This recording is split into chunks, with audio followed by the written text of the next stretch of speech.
and even more stuff, but still no jobs? Well, you really have both. See, stuff is defined as household articles considered as a group. Sometimes this stuff is no longer needed. Wait, no longer needed? That can't be right. Because remember those jobs you were looking for? Those are really needed, and they're the stuff inside your stuff, even inside that winter coat that moved with you to Phoenix. Our job is to unlock those jobs, and it starts when you donate your stuff to your local Goodwill. Here's how we do it. When you donate to Goodwill, we sell your stuff to provide job training for people right here in your community. So just by teaming up with Goodwill, you help create jobs. And isn't that worth parting with the leftover keytar from your 80s cover band?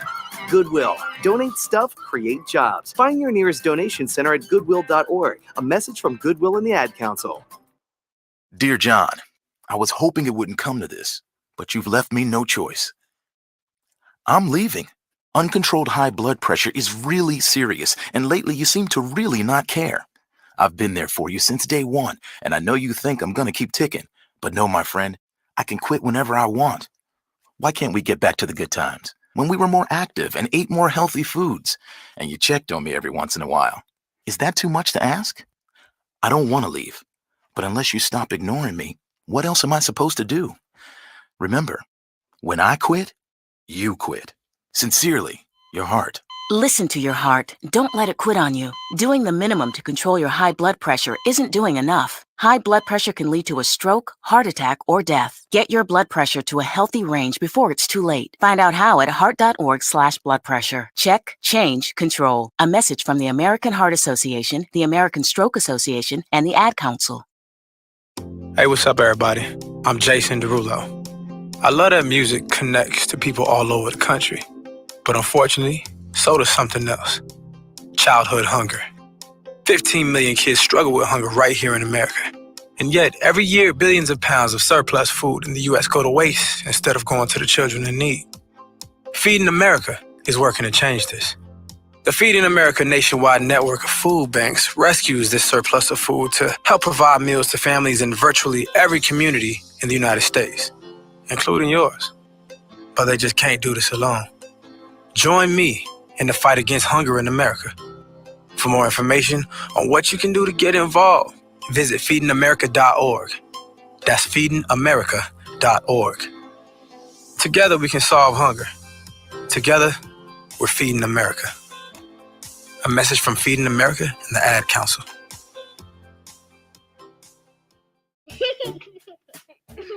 Hey, everyone. Let's all stop what we're doing right now and take a moment. That felt good, huh? Just like that, we had a nice, special sort of moment together. Of course, they don't all need to be quiet moments to be special. They could be loud moments, goofy moments, sporty moments, dorky moments. Moments where we talk or walk or just hang out. It doesn't really matter. They all count. Because every time dads like us take a moment like that to spend with our kids, well, it's pretty momentous. Sounds like somebody agrees. So let's take a moment to make a moment. Today, call 877-4DAD-411 or visit fatherhood.gov. Brought to you by the U.S. Department of Health and Human Services and the Ad Council. Music is a bridge between the material and the spiritual. My name is Harvey Lauer, and I'm 82. As a blind person, you have to be aware that nobody can tell you what you can or can't do. You really have to try things. My folks got me a little radio in 1940, and that was the best Christmas present I ever got.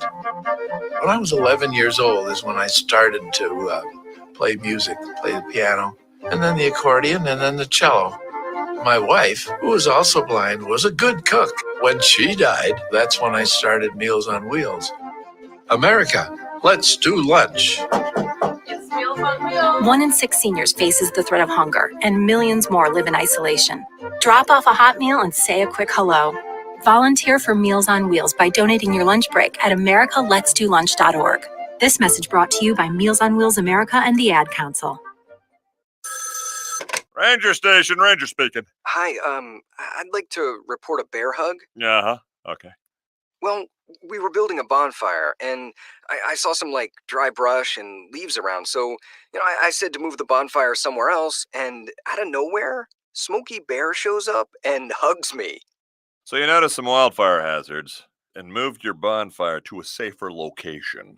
Yeah. Yeah, that's Smokey, all right. He likes it when people help prevent wildfires. It hits him close to home.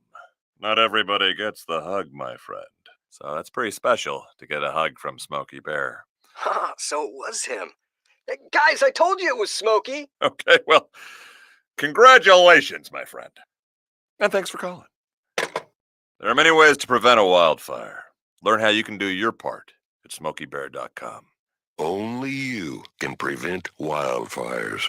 Sponsored by the U.S. Forest Service, Ad Council, and your state forester. Hope you enjoyed your meal. And I just want to say, he's lucky to have a brother like you. Lucky? Caring for my brother is far from easy. Waking up every day, lifting him from the bed to the wheelchair to the car to get him to therapy on time, it's no small task between the doctors and the diagnosis, but nothing can disable this love. This is my big brother, my hero. He's part of me, like my arms and legs, so I'll be his. See, there's no time for tired. This starts again tomorrow. He'll be waiting for me. I wake up for him. I know he needs me, but I'm the lucky one, even though I need help now and then.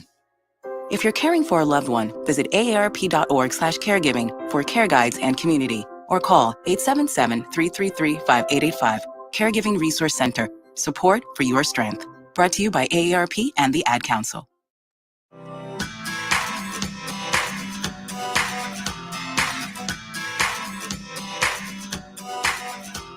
People been saying to your friend, get a different face, and posting on their feed, they're super ugly. The things they say to them online are cruel and they're not true. So tell your friend, I'll stand up for you.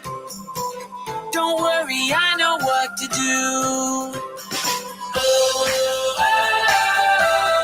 Tell the world I see with an emoji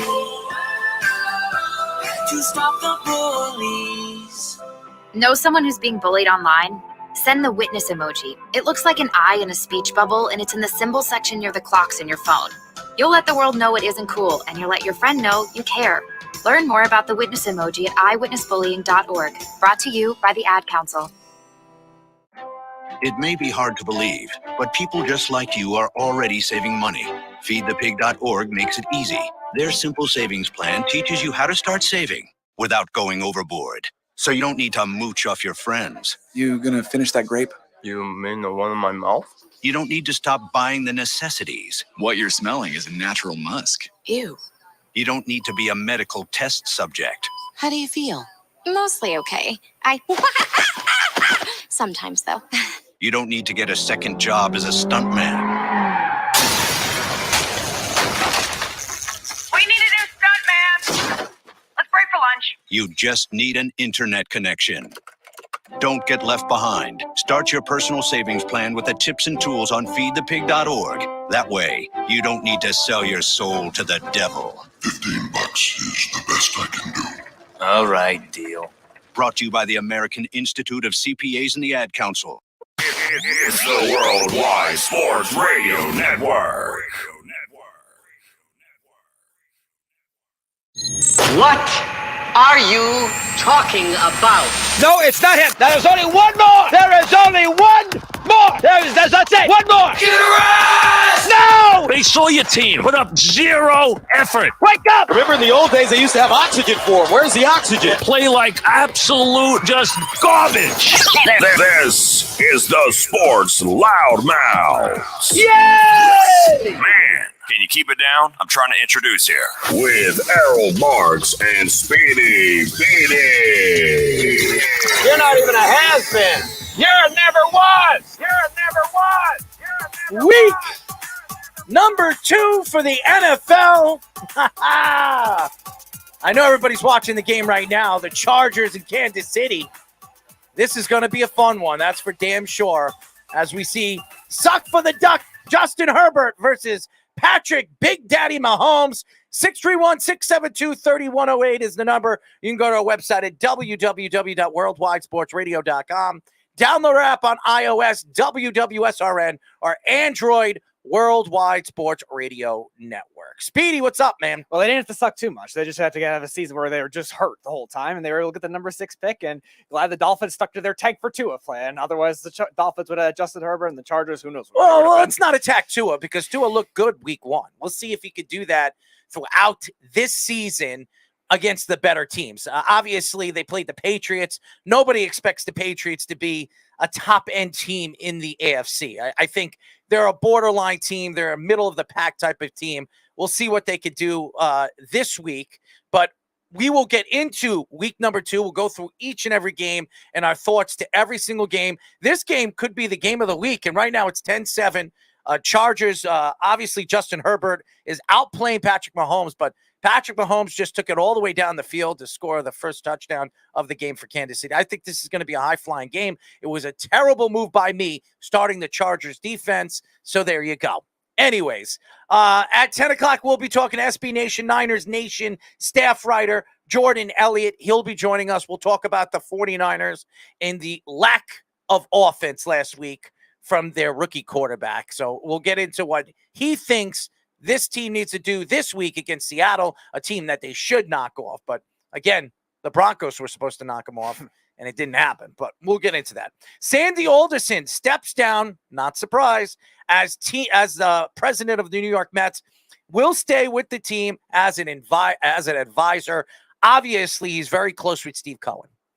Everybody knows he has a very big and a very close connection with Steve Cohen, and that's why he took the job back when Steve Cohen bought the team from the Wilpons.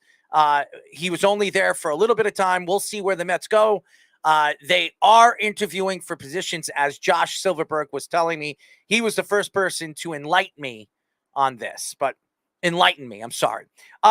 Suns owner Robert Sarver suspended 1 year after racial incentive remarks, but not forced to sell the team. And everything, and we'll get into this with LeBron James. LeBron James had his own thoughts to it. Not surprised that LeBron James has a big mouth and he doesn't know when to shut up. Zack Britton, not likely to return until postseason. Luis Severino possibly back next week. So that's a good sign for the Yankees. They get another starter. You move him into the bullpen, and you make him a long relief pitcher in the playoffs. So that's a good move. We will preview the Rangers and Islanders season and the outlook of the season for both teams a little bit later in the show. And Jamal Adams out for the season with a torn quad. So there you go, everybody. All the Jet fans out there that were crying that we traded Jamal Adams, even though we robbed him. Yeah. We robbed Seattle. But nevertheless, he is out for another season. And we'll go through our week 2 picks, and we will give you our incentives on why you should follow our picks throughout the season. So there you go. So why don't we get into the number 1 story, which I never mentioned on the list we were getting into. Mm-hmm. Mike Francesa, this week on his podcast, announced he has an inside source telling him that the New York Jets could be sold in the next year. That the Johnson family, Woody Johnson, might be thinking about parting ways with the New York Jets. Now, there are a bunch of New York teams that have become available. The New York Knicks and the New York Rangers in the next 2 years could be available by James Dolan. There are sources saying that. The Mets were just sold to Steve Cohen about 2 years ago. The only teams right now that we haven't heard anything about, at least selling-wise, is the New York Giants and the New York Yankees. This is not a crazy story. Woody Johnson's been trying to move the New York Jets over the last couple of years before he signed in on MetLife Stadium with the Giants. I think it was a 12-year lease. And I think right now, Woody Johnson's not happy with this team. Woody Johnson's so into the politic end of it when it comes to the world and what's going on in the world. I don't think he cares much about this football team anymore. He bought the team for, I think, if I'm not mistaken, $1.7 billion. He could sell the Jets right now for double or quadruple the amount of money that he bought him for. He could probably sell the Jets for $4 billion, $5 billion. Maybe even more than that because it's a New York football team.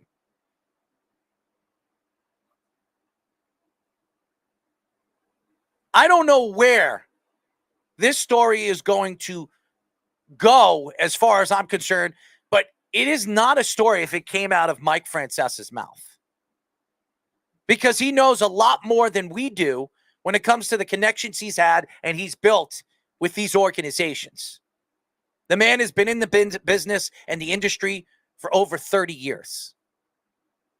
And if Mike is saying that the Johnson family is thinking about parting ways with the New York Jets, there is a lot of truth to it.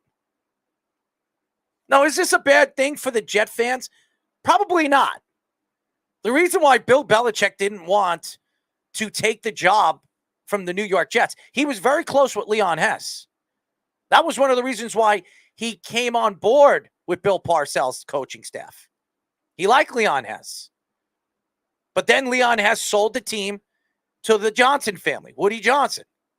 And he wasn't fond of Woody Johnson. And that was the reason why within 24 hours, when Bill Parcells gave him the reins of the head coaching position, he decided to part ways and go to Robert Kraft and the New England Patriots. And everybody knows what happened after that.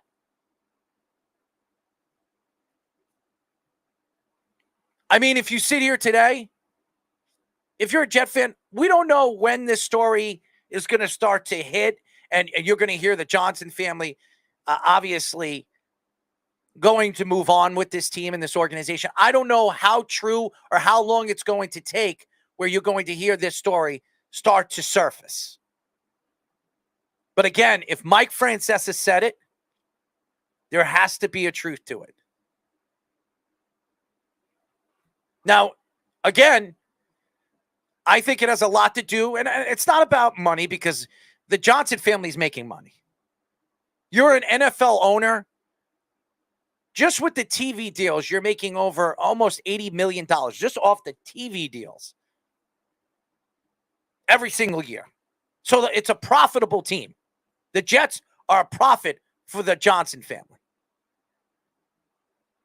But it's just, to me, it could be a hazard to the organization keeping the Johnson family in and owning this team. Now, it is up to the Johnson family if they want to keep this team. But if you don't remember, about a year and a half ago, Woody Johnson's mother passed away. And she was one of three-part owners of this team. Now it's just him and his brother. And obviously both brothers want to part ways with this investment. Now, if you don't know you don't know the Johnson family, the Johnson & Johnson, they have the powder, they have the Q-tips, they have all the different things that they sell in the industry of health. They're making billions of dollars a year, not only off the Jets, but all their investments.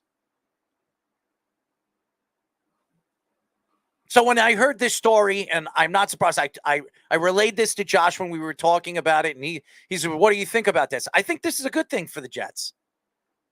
If the Johnson family is deciding to part ways, maybe the Jets will bring in an owner, or Woody Johnson will sell the Jets to an owner that has a lot of money and is willing to maybe, when this contract with the lease of MetLife Stadium becomes available in the next, I would say, 8 to 7 years, move the New York Jets to Long Island, Queens, closer to the Jet fan, where the Jets, Speedy, have their own arena, have their own stadium, have their own place for the Jet fans to go and watch them play. Ownership could be divided in two different ways that have had bad teams struggle, where we see it either owners like to just pay everything and they drive their teams down and get too involved with their teams where it drives them to dysfunction, like we've seen with the Knicks and James Dolan, like we've seen with Washington and Dan Snyder, Jacksonville's ownership, stuff like that. or the other extreme where they like to pocket the money themselves and just try to only invest in that. And the Jets were kind of in that first extreme in some years, not as bad as Washington or the Raiders or teams like that, but Woody Johnson definitely wanted to spend a lot. They wanted to get players that would create headlines and sometimes drove away the actual football team building end of it. And it's a big reason why the Jets have been a troublesome organization when it comes to player development, team development, and consistent winning. Hence, they have the longest playoff drought in the league. Now, in terms of the actual value of what the Jets could go for, the Giants are right now one of the richest Forbes teams, and they're at 5.8 billion or million. So they could definitely, or billion. I was right the first time. They could definitely go for more than that, being a New York team and being and just because they're estimated at 5.8 billion, they're probably going to be sold for 7 billion or 8 billion. So the Jets could be sold for about $6 billion. Right. Modern ownership is definitely going to factor that in. If they do have the ideas to create one of these new futuristic stadiums that we've definitely seen teams flourish off of recently, especially a team like the Rams that just won a Super Bowl and hosted the Super Bowl there. And they're all of a sudden now in that top 5 because of Stan Kroenke going over there and building that stadium. Now the Chargers play in there too at SoFi Stadium. So if the Jets could get that kind of investment, that might be the next step in order to do it. But again, from the team building standpoint, the ownership still has to be accommodating with that too. And that'll be the big question, even with the money going forward for the Jets. And everybody knows the Johnson family tried to set up a stadium on the west side of Manhattan. It didn't work out, maybe because of politics, maybe because it was going to cause a lot of traffic over there. I don't know. And then they decided to go back with the New York Giants when the Giants decided to part ways with Giant Stadium. It was getting old, even though I think they should have kept the stadium. It was much better than MetLife Stadium. If anybody's been there, I can't stand that place. It's just, I don't know. It was a couple of $1 billion to build, and it just doesn't look worth the money that they invested in it with. I mean, look at the LA Rams. Look at their stadium. Look at the Chargers Stadium. It's beautiful. You look at the MetLife Stadium with the Jets, and it looks not even close to what the new LA Rams and LA Chargers Stadium looks like. So I look at this move. This could benefit the Jets, bringing in new ownership, because if somebody has a lot of money, and I'm not saying Steve Cohen, but maybe Steve Cohen would be interested in buying the New York Jets, or maybe bringing in investors to jump in and buy the Jets from the Johnson family, and maybe move them closer to the Mets. There's a lot of land over there. There's a lot of open land right by Citi Field. Maybe building a stadium right by Citi Field wouldn't be a bad idea for the New York Jets. It'll be closer to the fans. The fans would love it. You have parking lots all over because you use the Mets parking lot over there. And as football season starts, the MLB season is about to end. You're going into the playoffs. The playoffs are over in October. And then you have November, December, and almost January to watch football. So there's so much that could happen that this story, if it becomes a true story, which I believe it will, because I don't see the Johnson family keeping this team. I don't. I think they can make a lot of money off the investment they invested into 20-some-odd years ago. The Bill Parcells era. I think they bought the Jets, and they bought it from Leon Hess in 99, I think it was, 98 or 99, when they bought the Jets. So it was Leon Hess's team, and now it's the Johnson families. And like Leon Hess did, he kept the team for a significant amount of time, about 20, 30 years, and then he sold it to the Johnson family. And the same thing with the Johnson family now. They've owned the team for about 30 years now. Now they're looking to part ways with them, or 20-some-odd years, and they're looking to part ways with the Jets. Not because the organization's not winning, because it's a benefit to them to keep this team. TV deals are going up. I mean, obviously, there'll be more teams making the playoffs probably in the next 10 to 15 years. They've already added an extra a wild card team every single year. There might be more total teams, too, if there's expansion. Yeah, so there's more money. There's more profit for Woody Johnson and his brother to keep this team and control this team for years to come. But I just think they're sick and tired of controlling this team. I think they're bored of it, and they'd rather sell the team and make their money off of it. as well as they should. Yeah, and fresh ownership is definitely going to look at that too when it comes to, especially in a bigger city, trying to get that more modern identity. We've seen the Jets already do that with their logo changes, and obviously they're not winning yet, but some of the incentive changes that they made when they're making this organization a lot younger and more modern identity than we've seen before. And we're seeing other teams do that too now. The Bears had a rumor of a stadium plan last week with their older ownership, the McCaskey family, that might also sell the team as well. And these bigger cities are definitely going to have that incentive to do that more based on what you saw with the Rams last year in Los Angeles. And you might see with the Chargers down the road if they host another Super Bowl and win another Super Bowl. John Suggs says, does Khalil Mack get 20 sacks this year? Had 3 last game and already another this game. He's at 4 already. That would be something, but again, he's been injury-prone the last couple of years. If he's healthy, he definitely could. Thoughts on Favre drama? Yeah, that was a weird story. He's taking money from volleyball, some kind of volleyball boosters or something. I didn't hear that. Yeah, I have to check out that story when we go to a break. It was a weird story. Yeah.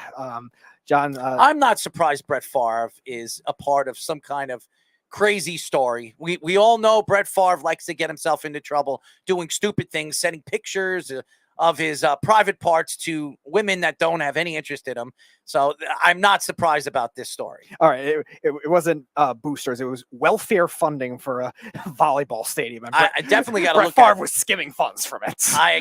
Why is he skimming funds? I have no idea. He's a multi-millionaire.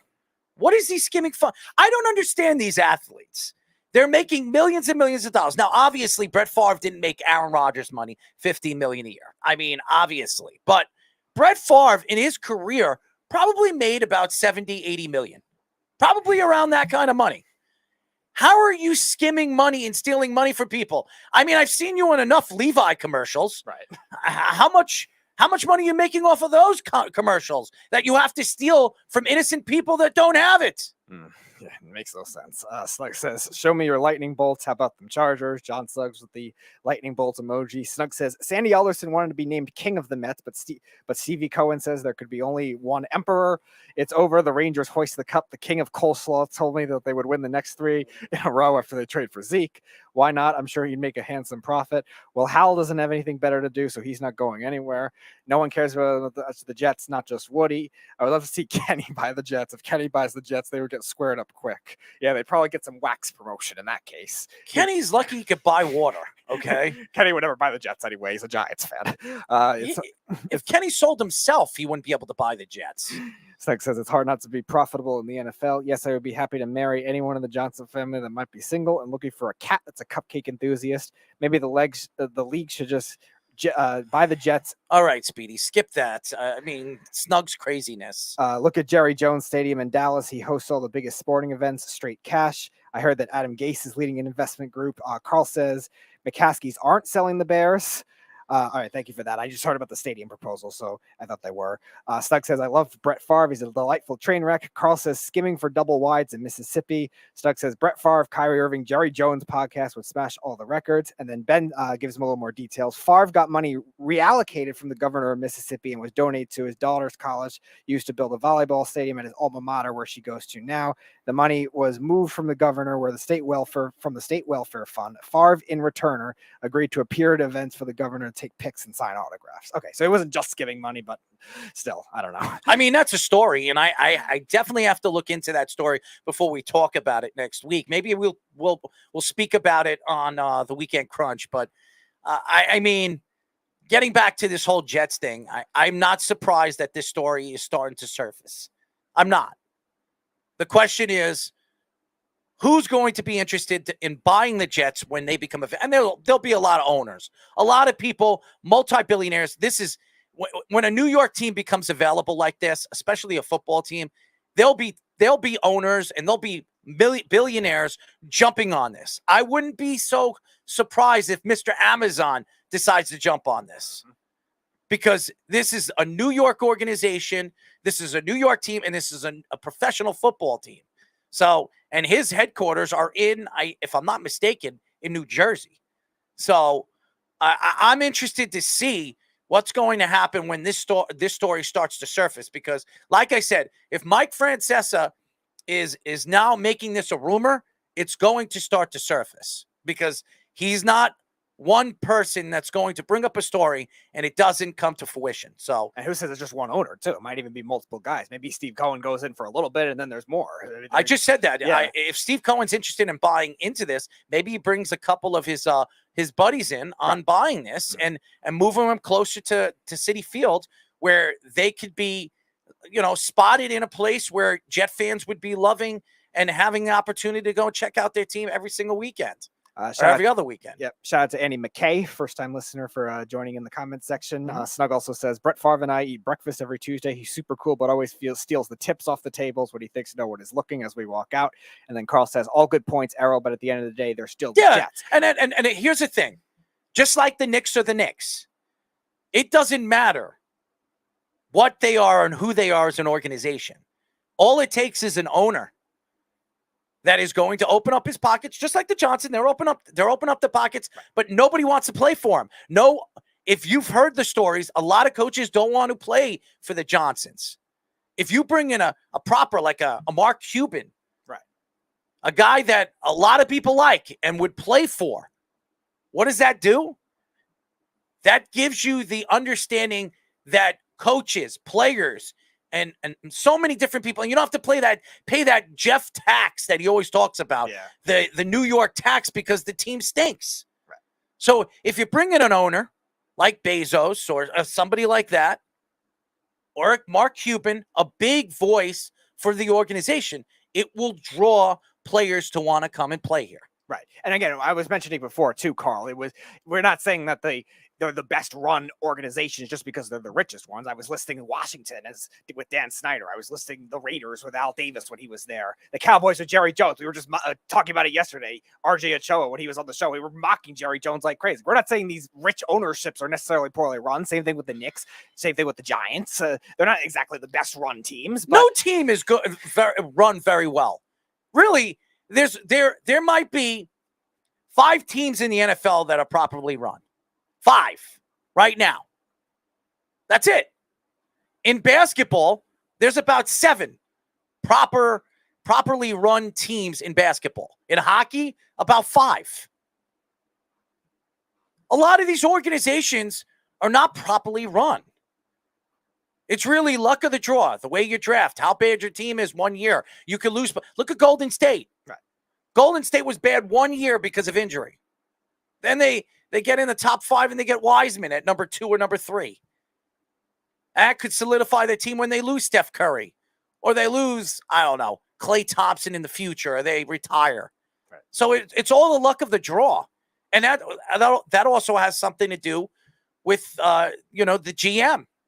Look at the San Antonio Spurs, all those years of their dominance and their drafting ability. That had a lot to do with their management. That's really where they were. It wasn't Tim Duncan. Yeah, Tim Duncan was a great player, and Manu Ginobili turned into a good player, and obviously Tony Parker, and then they drafted, big, Kawhi and big other pieces to fill in spots to make this team a significant powerhouse in the NBA.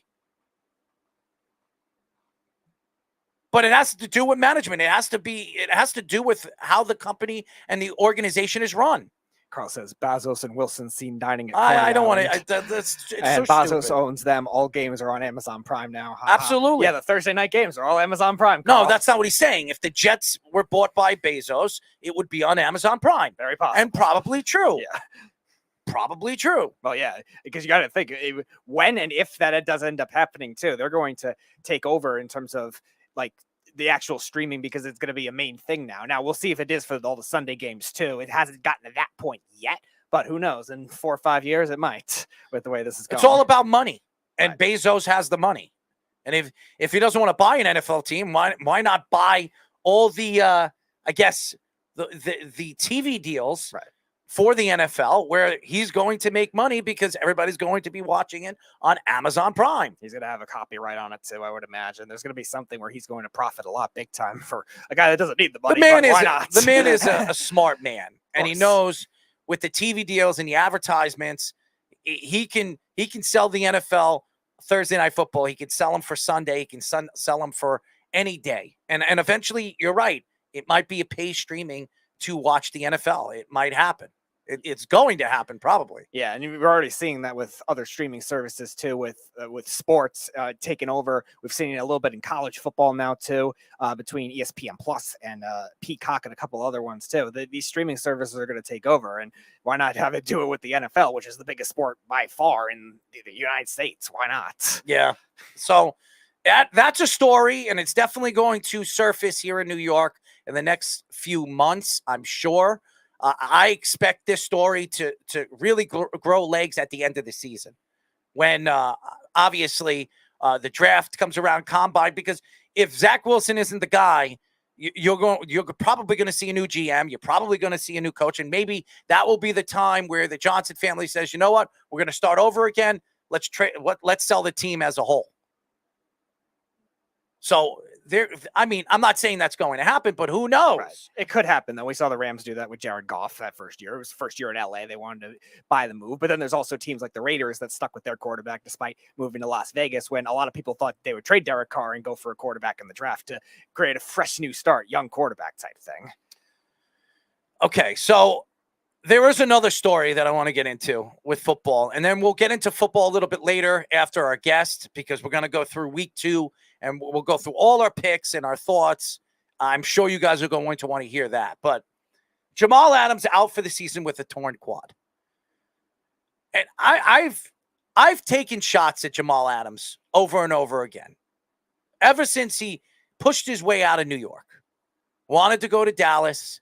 Then you heard stories that his father saw him pouting in his room. I mean, there was so many stories about Jamal Adams because he wasn't making money. He thought he was the best safety in all of football, which he's not. And he wound up getting paid more than Derwin. Believe it or not, he's making more money than Derwin James. This man has not stayed healthy since he left the Jets. He's been a Seattle Seahawk for the last 3 years. How many games has he played? Now he's out for a full season this year. He played 1 game. 1. And that defense played very well. Even without him, they've played very, very well. Now we'll see if they can be consistent all season long. They have the 49ers next week. They lost their one of their better running backs in Mitchell. He's not out for the season, but he's out for a significant amount of time. Yeah, 6 to 8 weeks. I mean, losing Jamal Adams to your defense, your best supposedly defensive player. By the way, Carl says he missed 9 before this year. So he missed 9 games last year. Yeah, he played 12 games last year, 12 games his first year in 2020, and then his last year with the Jets played 14. Guy can't stay healthy. He just can't. And you're paying him, what, $90 million? Mm-hmm. And you watch, probably within the next 2 years, he might be looking for a new job. Probably go to the Cowboys. The Cowboys will bring him in. They bring everybody else in. Yeah, why not? Jerry Jones, money doesn't matter to him. That's where he wants to be anyways. Yep. And as RJ said yesterday, nobody said the Cowboys were smart in their team building philosophy. So that would be the most ideal thing. Let's bring in a high-paid safety that has gotten worse since he got his contract. Now, the reason why I'm bringing this story up is not because I'm trying to take shots at a guy when he's down. It's really because a lot of these players demand these big contracts. They get these big contracts, a.k.a. Muhammad Wilkerson. I could go up and down some of the Jets that got those big contracts and never amounted to anything after that great season. You're just talking about the Cowboys. Look at them right now. Since Jamal Adams was traded and he was an all-pro player leaving the Jets, has he been an all-pro player? No. Has he been, I guess you could say, a Pro Bowl player? I No. think he was an alternate, but He wasn't a Pro Bowl player. It wasn't. Yeah, it wasn't in the initial voting. He wasn't a Pro Bowl player in my eyes. He wasn't voted in as a first ballot Pro Bowl. He has not been the player that the Seattle Seahawks decided to pay. They decided to part ways with Russell Wilson. They don't want to pay him. But they decided to pay the guy that has a big mouth, doesn't make your defense better. He's a safety, which is the least important position on the field as far as most football minds would talk about. I think when you look at the big picture, and what is Carl saying over here? Or you give a huge contract and not let the player go down the field to win the game, a la Russell Wilson. I think he's mocking the Broncos. Probably true. Yeah, definitely true. But I think that Jamal Adams, this shows you why you shouldn't overpay certain positions. Because this hurts the Seattle Seahawks. First of all, if they wanted to pay Russell Wilson, they couldn't. Because they just gave Jamal Adams the year before $90 million. What was it? $40 million guaranteed? $45 million guaranteed? And 5-year deal, so you're not going to get out of it for a while. You hurt your cap. You put yourself in cap hell with a guy that's supposedly supposed to be your best player who doesn't stay on the field. And this is what I mean. This is what bothers me about these contracts and these caps. Just give the guy the full money. Give him guaranteed money. I'm going to give you $60 million guaranteed. That's what you're getting. None of these $140 million contracts would hurt your cap for the next, 4 years, because you're offering them 140 and you have a certain amount of money that you can cap off with that money. Am I right or wrong, Speedy? Yeah. And you give them guaranteed money, which affects your cap that year. It doesn't make sense. And you wonder, too, the way that safety contracts are going up in this offseason, too. We saw Derwin James just get paid Minkah Fitzpatrick. As well as he should. First of all, Derwin James is the best safety in football.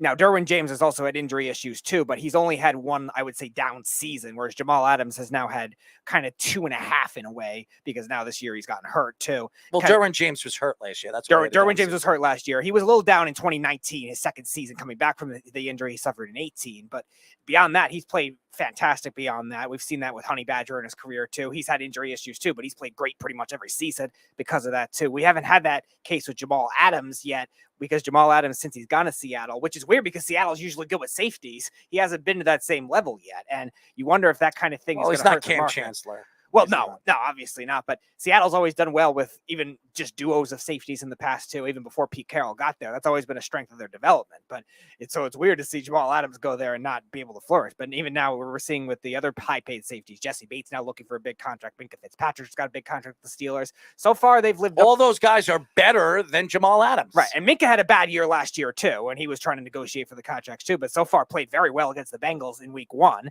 And Jesse Bates so far has been very consistent as a steady coverage safety, arguably the best maybe zone coverage safety in the league and one of the better ones overall in the league, where he's definitely deserving of that money and has been healthy so far. So right now, Jamal Adams' contract is going to be the ones that they're going to be leveraging on for that kind of thing to get that kind of money. Now, the question is, are teams going to do that based on other bad safety contracts in the past, not just Jamal Adams? Look at Landon Collins with Washington. So they're like we were saying with Seattle's defense, they played better without Jamal Adams. Landon Collins in 2020 got hurt. Washington's defense played great without him. Their young defensive backs play very well. So sometimes they're not as high profile as they used to be. And Seattle ended up losing other players on that defense because of it. Bobby Wagner's now with the Rams. Shaq Griffin, they lost their top corner from 2020. He went to Jacksonville. A lot of pass rushers. A lot of contracts are driven by what you do the year before. And then all of a sudden you become available and your contract is up, and now a lot of these teams decide, you know what, I'm going to pay you this amount of money for what you did the year before. And he was, when he decided that he didn't want to be a Jet anymore, and that was his final year where he was an all-pro player, he goes to Seattle, he has a decent season in the second half of the season, and then they pay him.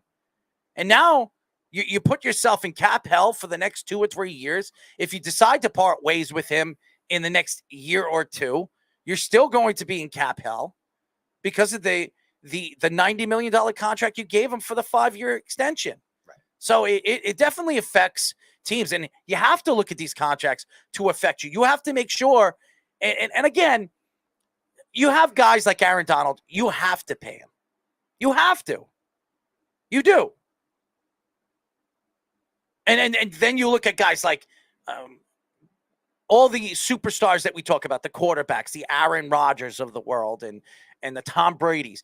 You're going to pay these guys because you want them to be a part of your future, and you want them to be a part of the solution to moving forward with your organization. But we've also seen where positional lapses have caused teams to have a lot of issues because of that. Now, pass rushers haven't been the case yet. We talk about Aaron Donald. The Rams have been able to plug and play pretty much everywhere else with linebacker and safety from their own draft. Yep. Same thing with the Steelers. Same thing with the Browns. They paid Myles Garrett, and they've been drafting a lot of young linebackers, young safeties, guys on one-year contracts, and they've worked for good team defenses. Whereas we haven't seen that when they've paid safeties and they've paid linebackers these massive amounts of money, with a couple exceptions. Fred Warner, Niners defense, still good. Darius Leonard, Colts defense was okay, but not great in week 1, but they're still pretty talented. Like, they haven't really lost much when it comes to other talent. And I think when it comes to paying edge rushers and corners and then making everything else work, that's the wave of the league with the defense now in a passing league. And teams have had to get out of that, and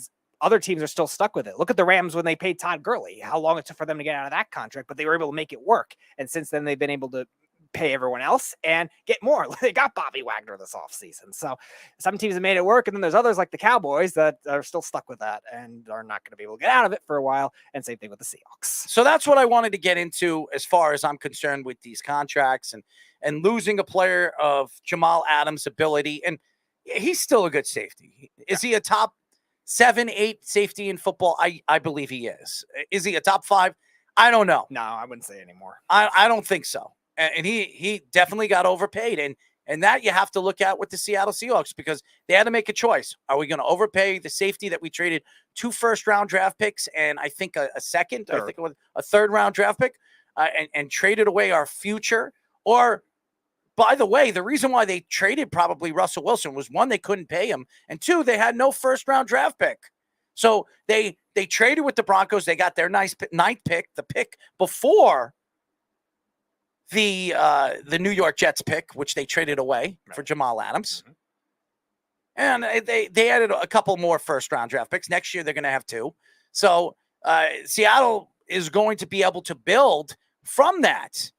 But again, you sit back and you wonder, with what they did with Jamal Adams, was that the right move to make now that Russell Wilson is playing for the Broncos and is going to move further with the Broncos in his future? Now, I don't know if that was the right move, but again, you can't change and you can't cry over spilt milk. It is what it is. So moving forward, if Russell Wilson wins a championship with the Broncos, a lot of these Seattle Seahawks, and I know they were happy on Sunday, okay? Of course they were. They were I'm not Sunday, I'm sorry, Monday. They were very happy on Monday when they beat Russell Wilson and the Broncos 17-16. It was a close game.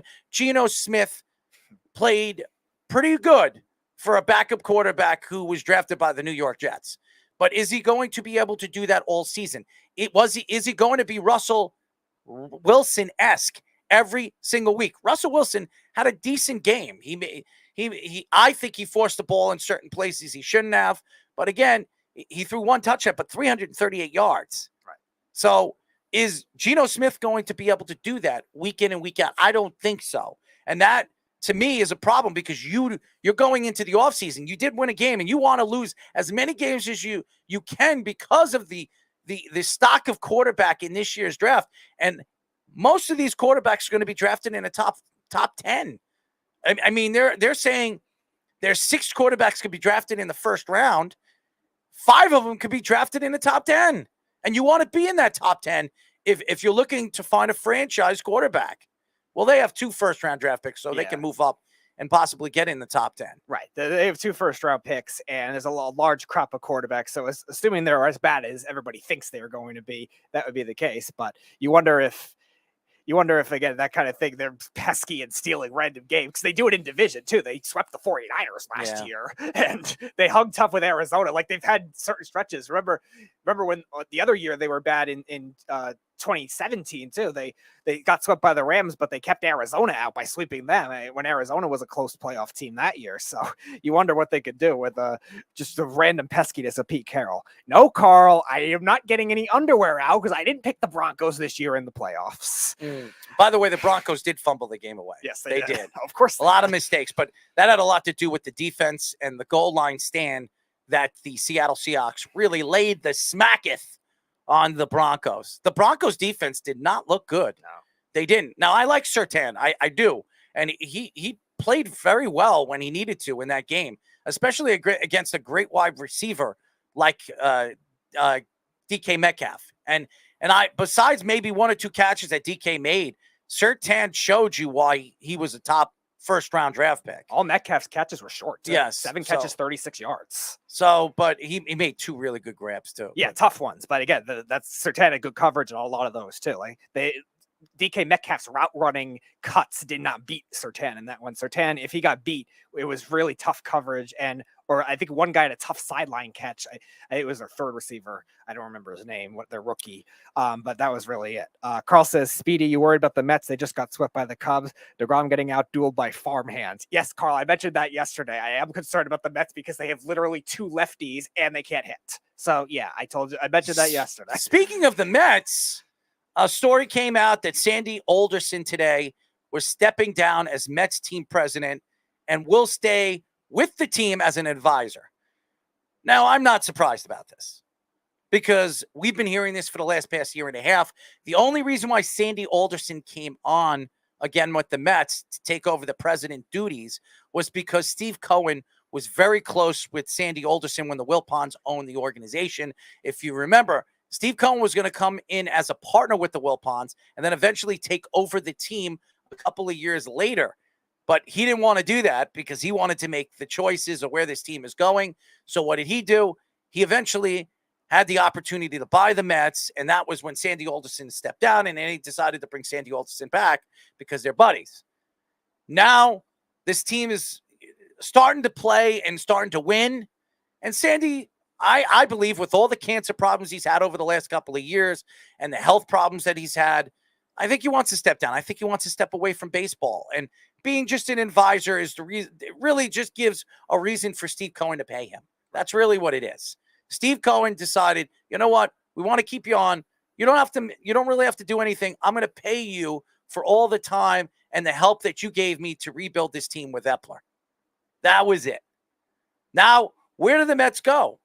Now, I know Josh Silverberg was telling me the lead guy that he believes, and he was mentioning Brian Cashman. And I'll say this. They're going to wait until the offseason when Brian Cashman will become available. Hal Steinbrenner spoke I think it was one of the writers was interviewing him. This was before Randy Levine started talking about Judge's contract. This was a couple of weeks ago before Randy Levine spoke. And he didn't mention Aaron Judge, but he did mention Brian Cashman. And I believe, and what Hal said is, he already has a deal set in stone with Brian Cashman. And at the end of the season, they're going to announce the contract extension with Brian Cashman. I don't think Brian Cashman's going anywhere. Why would he go to the Mets when he's with the Yankees? Now, Steve Cohen has more money. He does. He's richer than the Yankees as an organization. But the Yankees are a known commodity in baseball, and they win every single year. The Mets, they're just starting to win. Why would he leave an organization? Yes, Epler's one of his good friends. Why would he leave an organization that he's been running and helped build for the last 25, 30 years and had winning seasons in those years? Why would he leave that team? Why would he leave that organization? It doesn't seem like it's going to happen. Now, I know Speedy posted up Theo Epstein. Theo Epstein is not going to the Mets. I think Theo Epstein is going to wait until 2024, 2025, when that commissioner role becomes available, possibly. If Rob Manfred and the owners don't come to an agreement in contract extensions. And that could happen. I think Theo Epstein is just sitting on that. He doesn't need to make any more money. He made enough money with the Cubs and the Red Sox. He's won enough championships. He's won 2 with the Red Sox and 1 with the Cubs. And he broke, those 100-year, droughts or whatever you want to call it. I mean, if I was Theo Epstein, I'd take over Cleveland and run Cleveland and get out of that drought. And then you become the drought killer. Yeah, really. You would have to. So it would jump around from Cleveland, and then you have to jump around all the new teams that haven't won a World Series, and then you might end up back to the Mets. Mets have won since '86. So who knows at that I point. think Milwaukee. It seems more likely the Milwaukee GM or president over there. Yeah, where they've loved over the last couple of years. They tried to bring him in the offseason. He decided to stay with Milwaukee, or Milwaukee told him they couldn't speak to him. Yeah, that's what I wanted at the time. I remember that. And maybe now the Mets will open up their pockets, or maybe give up a draft pick, and because I think they have. Do they have 2 draft picks, 2 first rounds this year? I think because I think they lost one because of the free agents they brought in. Because you have to lose some draft picks in order to do that. I think. All right, Cannon, Marte. Maybe they give up one of the draft picks that they had this year and trade away one of their young prospects and bring in a guy like that, because they need somebody to take over that role. And Milwaukee's not just, he's under contract. They're not just giving him away. They're not, and they don't need money. Milwaukee, they have a pretty rich owner. They don't need, the guy's a billionaire. They don't need Steve Cohen's money. So they're going to have to open up their pockets. And I mean pockets, maybe a draft player, maybe a draft pick, or maybe 2 draft picks, or maybe 2 players in their farm system that the Milwaukee Brewers want to bring somebody like that in for the New York Mets. But who knows? They're going to do interviews. I think they'll wait until the offseason because, again, Brian Cashman is still out there. And if he's still out there, anything is possible. Brian Cashman could decide he doesn't want to be a Yankee anymore.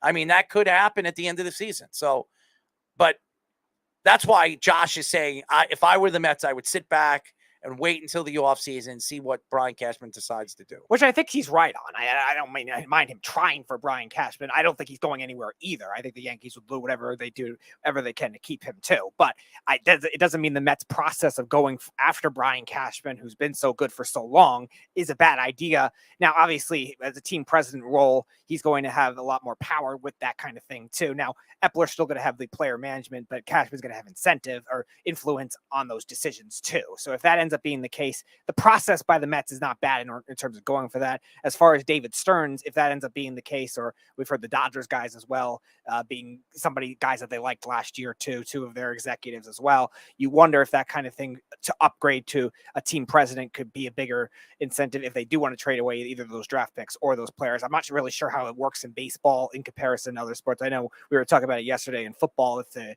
Cowboys wanted to go for Sean Payton, they had to trade a first-round pick in order to get him because the Saints still have the rights. I'm not really sure how it works with baseball because their drafts are all so weird, but it does that sound like something the Mets would do if that's what they really want. Even if it is for Cashman too, and they do it as I had to pay him more money. And I understand why Met fans would want to wait because it is Brian Cashman and he is the best GM in baseball. Right. He is.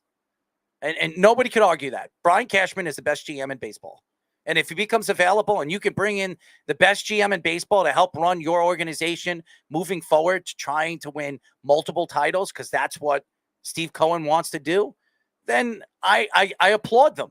I don't think it's going to happen. So if you have a second or third tier guy that you want, you better jump and pounce on it because there'll be other teams interested in bringing those guys in if need be. So I think it's very, very important to make the right decision here because I don't think Hal Steinbrenner is just going to say, here you go, Mets. Right. You can have our GM. He's been the face of our organization for the last 30 years. It doesn't make sense. And I told that to Josh. If you think that Hal Steinbrenner is going to watch his man go to the Mets across the Hudson to help them win, I don't see that happen.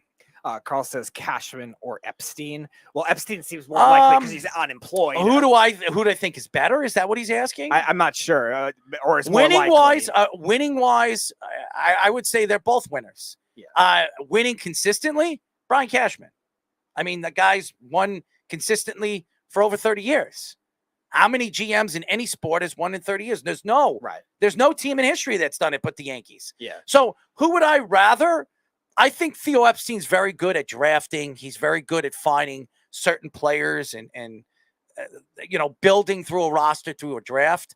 I think Cashman is more known for bringing in players, veteran players that he finds, that are done or people give up on, and he brings them in and they become more developed players with the Yankees.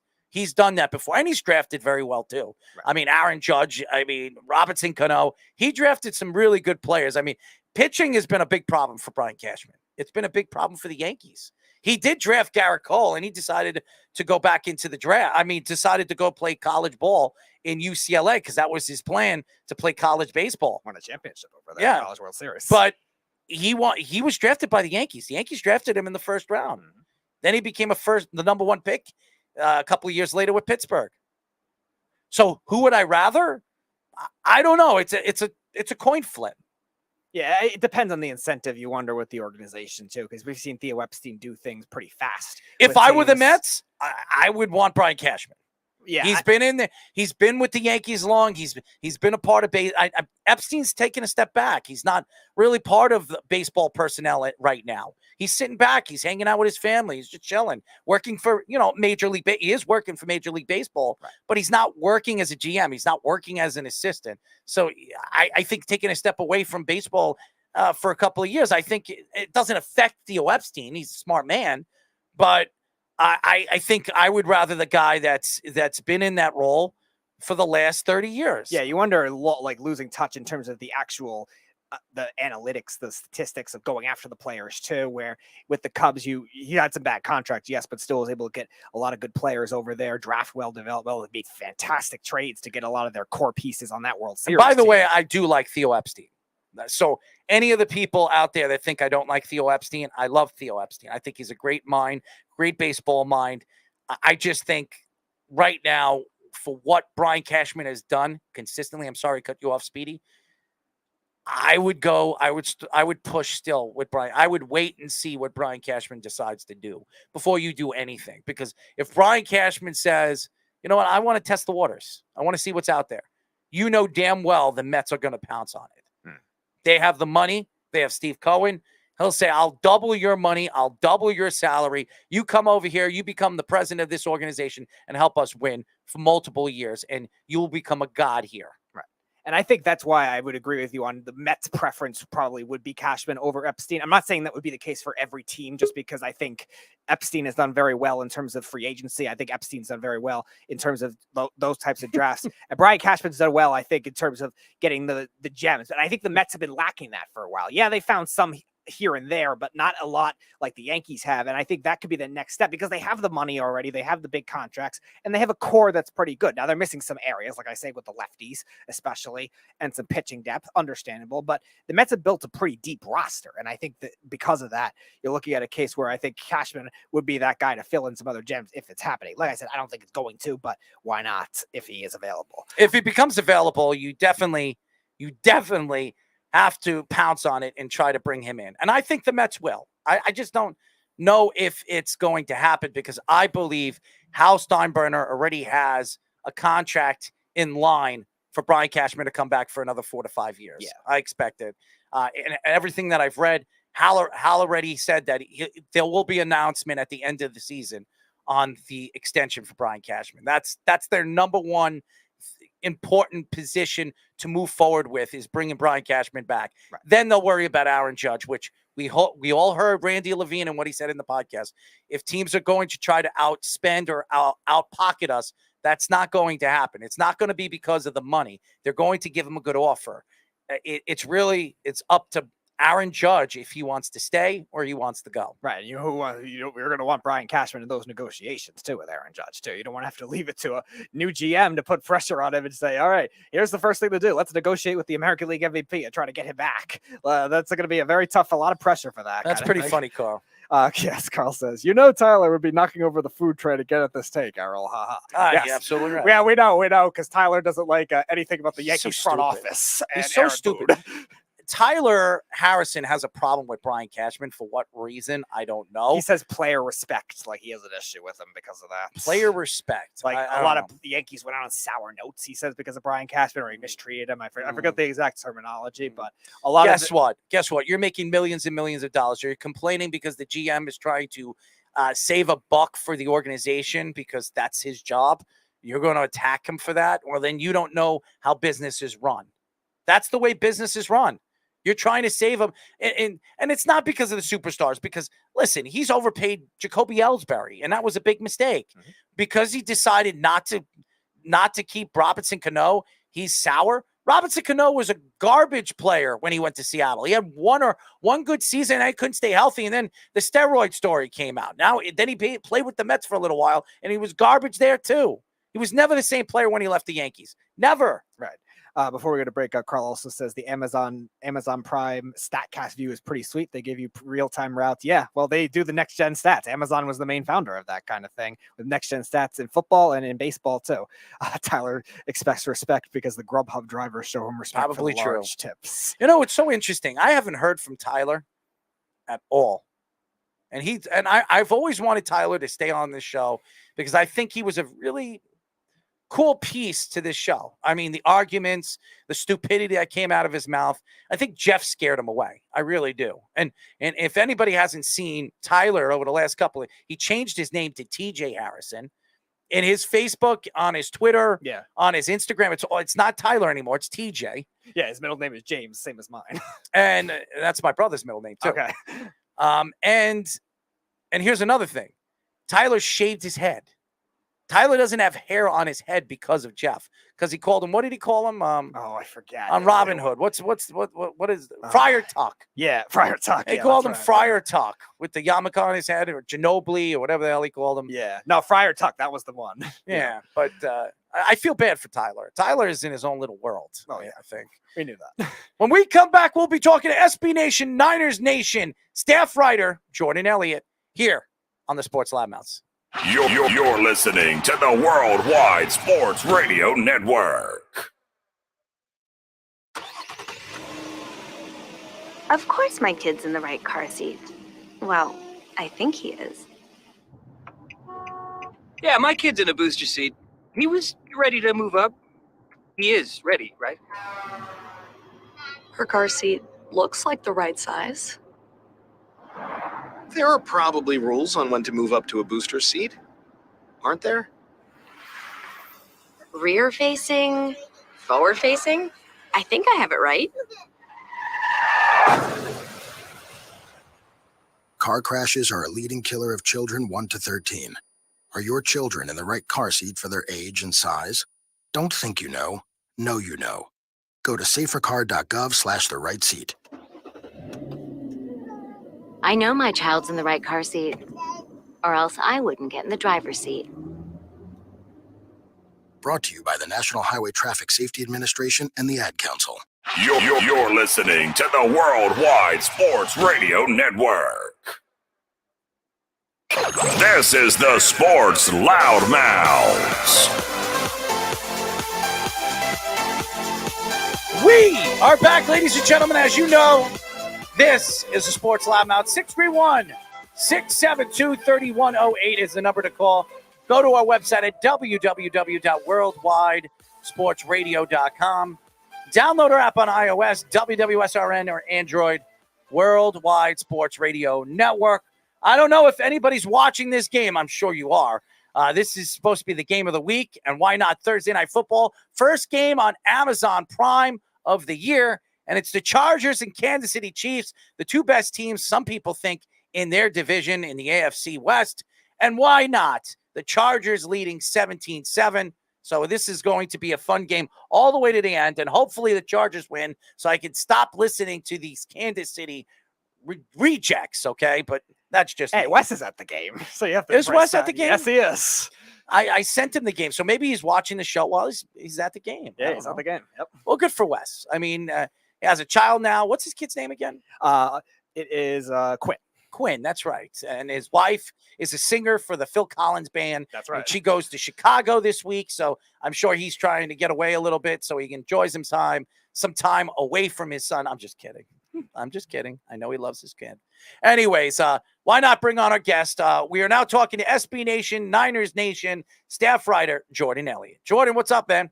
Hey, how's it going, guys? Just sitting here enjoying this Thursday night game between two of the better quarterbacks in the league. It's nice to watch a game where there's not a question mark every time a quarterback incompletes a pass. Been dealing with a lot of that over here in 49er land. Please don't even bring that up. I mean, I'm a Jet fan. All right. I had to watch Joe Flacco all weekend against the Baltimore Ravens. The unbelievable, boring, quiet, I am lazy in the pocket Joe Flacco. So I'd rather watch Trey Lance any day. But I'll tell you this, and we'll get into that in just a few moments. How are you doing with the whole COVID-19 situation? I don't know. We haven't spoken to you. This is the first time you've been on the show. So how did you and your family get through that? Just one day at a time. Sports was a big, outlet for me, being able to stay connected while not being able to attend a lot of events. Just having that as a way to still be connected to the outside world was a big deal. I'm in the Bay Area here in California, so we had much stricter restrictions with the COVID pandemic going on for a lot of that time, so it did take quite a while. The 49ers, even in 2020, they were playing home games in Arizona at the end of that season because they didn't even allow the players to, the restrictions were so tight on the amount of people that could be in one area. Even without fans in the stands, the 49ers had to play their games in Arizona to close out that year. So I don't want to jinx it. I'll knock on wood as I'm saying it, but things are kind of getting back to normal here, and it feels done.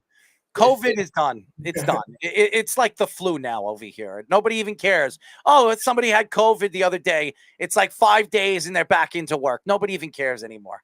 COVID's the 2 years was really like a plague for 2 years, and everybody was afraid. And now all of a sudden, I mean, by the way, there are more people that died from the flu every single year than COVID. So nobody took the flu and still don't take the flu as much as they took COVID over the 2 years that really dumb. And I work in the health field too, so I know all about it, and I was around it. But and I had the sickness, and I was very, very sick after my hip surgery. It was horrible, but nevertheless, let's get into some football.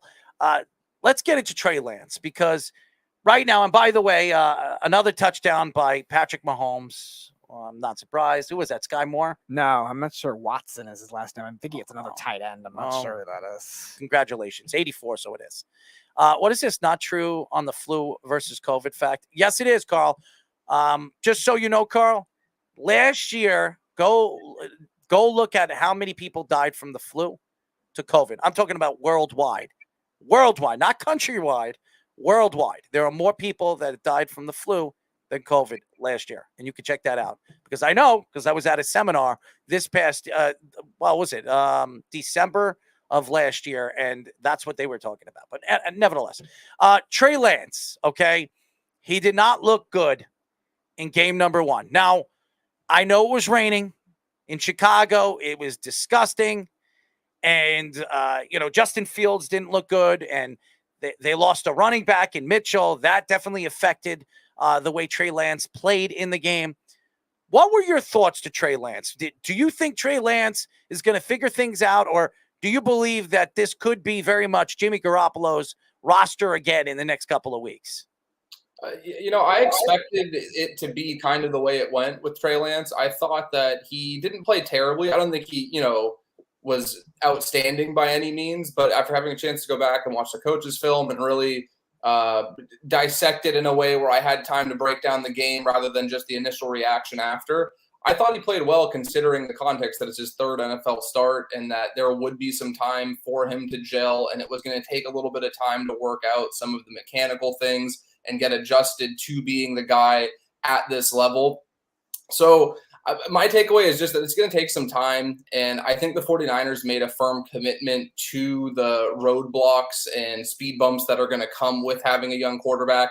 You're a Jets fan, you know how it is when you have a guy that's making those mistakes and kind of having those growing pains as the season's progressing.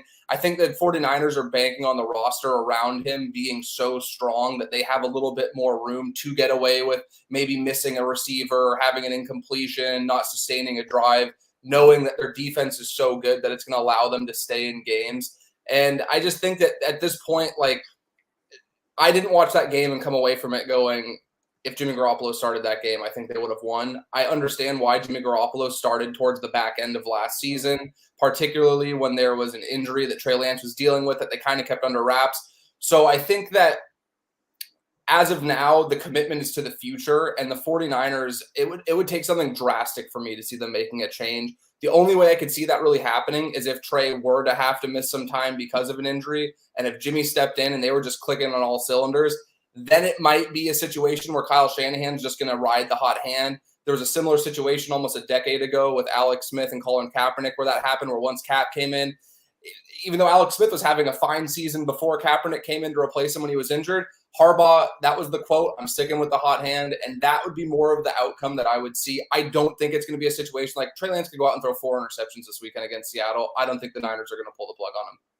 So we saw it against the Bears too. I think the 49ers really went back to something that was a big issue for them last year. Even though Deebo Samuel had a great season last year, the team offense really struggled when they were trying to only feed him. And I felt that was a big issue. Once the Bears took him away, they really could not adjust to that kind of thing. And the team offense got better when they started to spread it around. Did you see that kind of thing? And is that more of a coaching thing or a Trey Lance thing to you?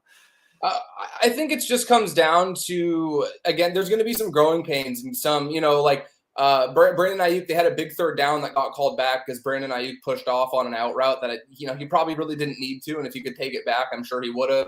George Kittle missed that game, so that's another weapon that not only affects the passing game, but it also really affects what they could do on those outside runs. That offense is heavily predicated on that wide zone to the outside. So I don't have an issue with the way they were utilizing Samuel. He averaged 6.5 yards a carry, and it felt like once Elijah Mitchell went down, he was the only, reliable ball carrier in the running game.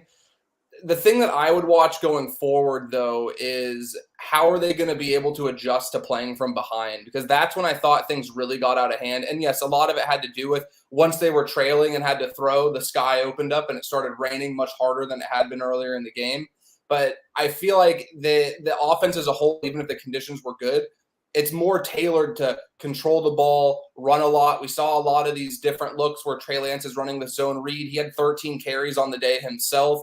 So I think that it's a team that where once they get behind 1 or 2 scores, I don't feel confident that they're equipped to air it out 20, 25 times in the second half of a game while they're trailing. They need to be able to run the ball. And that's more of the issue that I'd be looking at, not necessarily like target allocation, but just kind of situational football and how are they going to be able to respond if they get behind 10, 14 points early on in a game.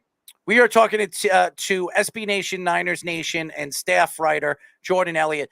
Jordan, Deebo Samuel is a very big, intricate part of this offense. He really is. And you saw on Sunday how important he really is, losing a guy like Mitchell. Now, Mitchell could be out 6 to 8 weeks.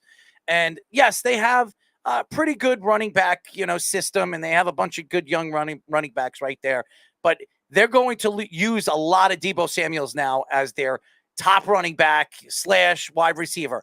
What is your take, in Deebo Samuels right now going into week number 2, what we saw with week number 1? Do you think that he dreads the fact that he is going to have to run the ball as much as he's going out there as the wide receiver trying to catch the ball? Or do you think that he's taking this on himself to go out there and be the player that they need him to be? I think that my read on the situation is that I think his whole stance this offseason, when a lot of that got a lot of attention and there was the reports that he didn't want to be utilized as a running back, I think he just wanted to be compensated, knowing the toll that getting that amount of carries as a wide receiver and being utilized in that role would take on his body.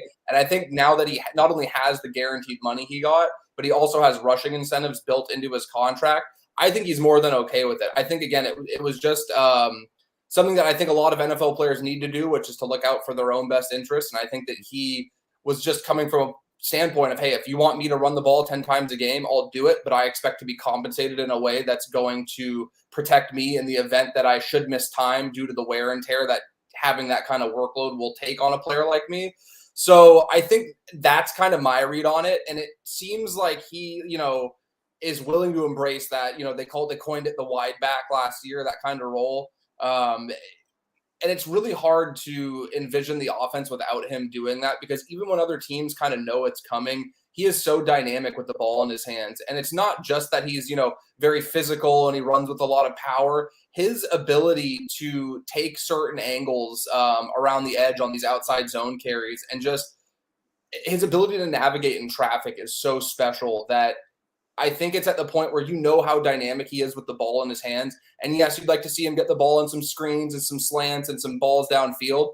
But if you need to manufacture those touches out of the backfield, the more times Debo's touching the ball, the better off your offense is going to be. And I think he knows it. The 49ers know it. And now that he's being paid accordingly, I don't think he has an issue with it as much as it was being reported a couple months ago. Interesting. So back to the Elijah Mitchell injury, him being out now for a while. We've seen the 49ers go running back by committee. We've seen Kyle Shanahan just ride the hot hand for 3 straight weeks. And we've also heard some outside rumors, too, of them possibly bringing in some other running backs. Both of the Falcons dynamic duo that Kyle Shanahan was OC for in Atlanta, Devontae Freeman and Tevin Coleman. We've heard Coleman obviously just cut by the 49ers recently before he went to the Jets. So do you see that kind of thing? Were they bringing somebody from the outside? Or do you think they're going to stick to their in-house running backs?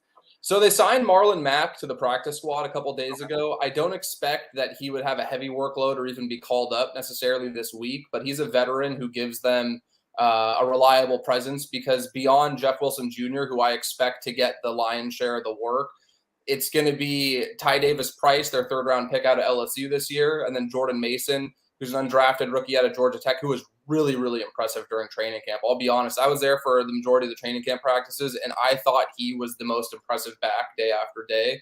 The biggest issue right now, though, is that you have a rookie quarterback, and you need a running back in the backfield who's going to not only be strong carrying the ball and reliable, not turn the ball over, but also be able to keep the quarterback on both feet when they're in pass protection, particularly on 3rd down. And I think Jeff Wilson Jr. right now gives them the best advantage. So the question people always have with the 49ers is, which running back should I get for my fantasy team? Well, I'm not a big fantasy guy, admittedly, but the guy who I expect to be out there the most is Jeff Wilson Jr. because he is the most reliable as that guy who can pick up blitzes and pass protection. He's proven that he can carry that number 1 workload in the past when he's had it.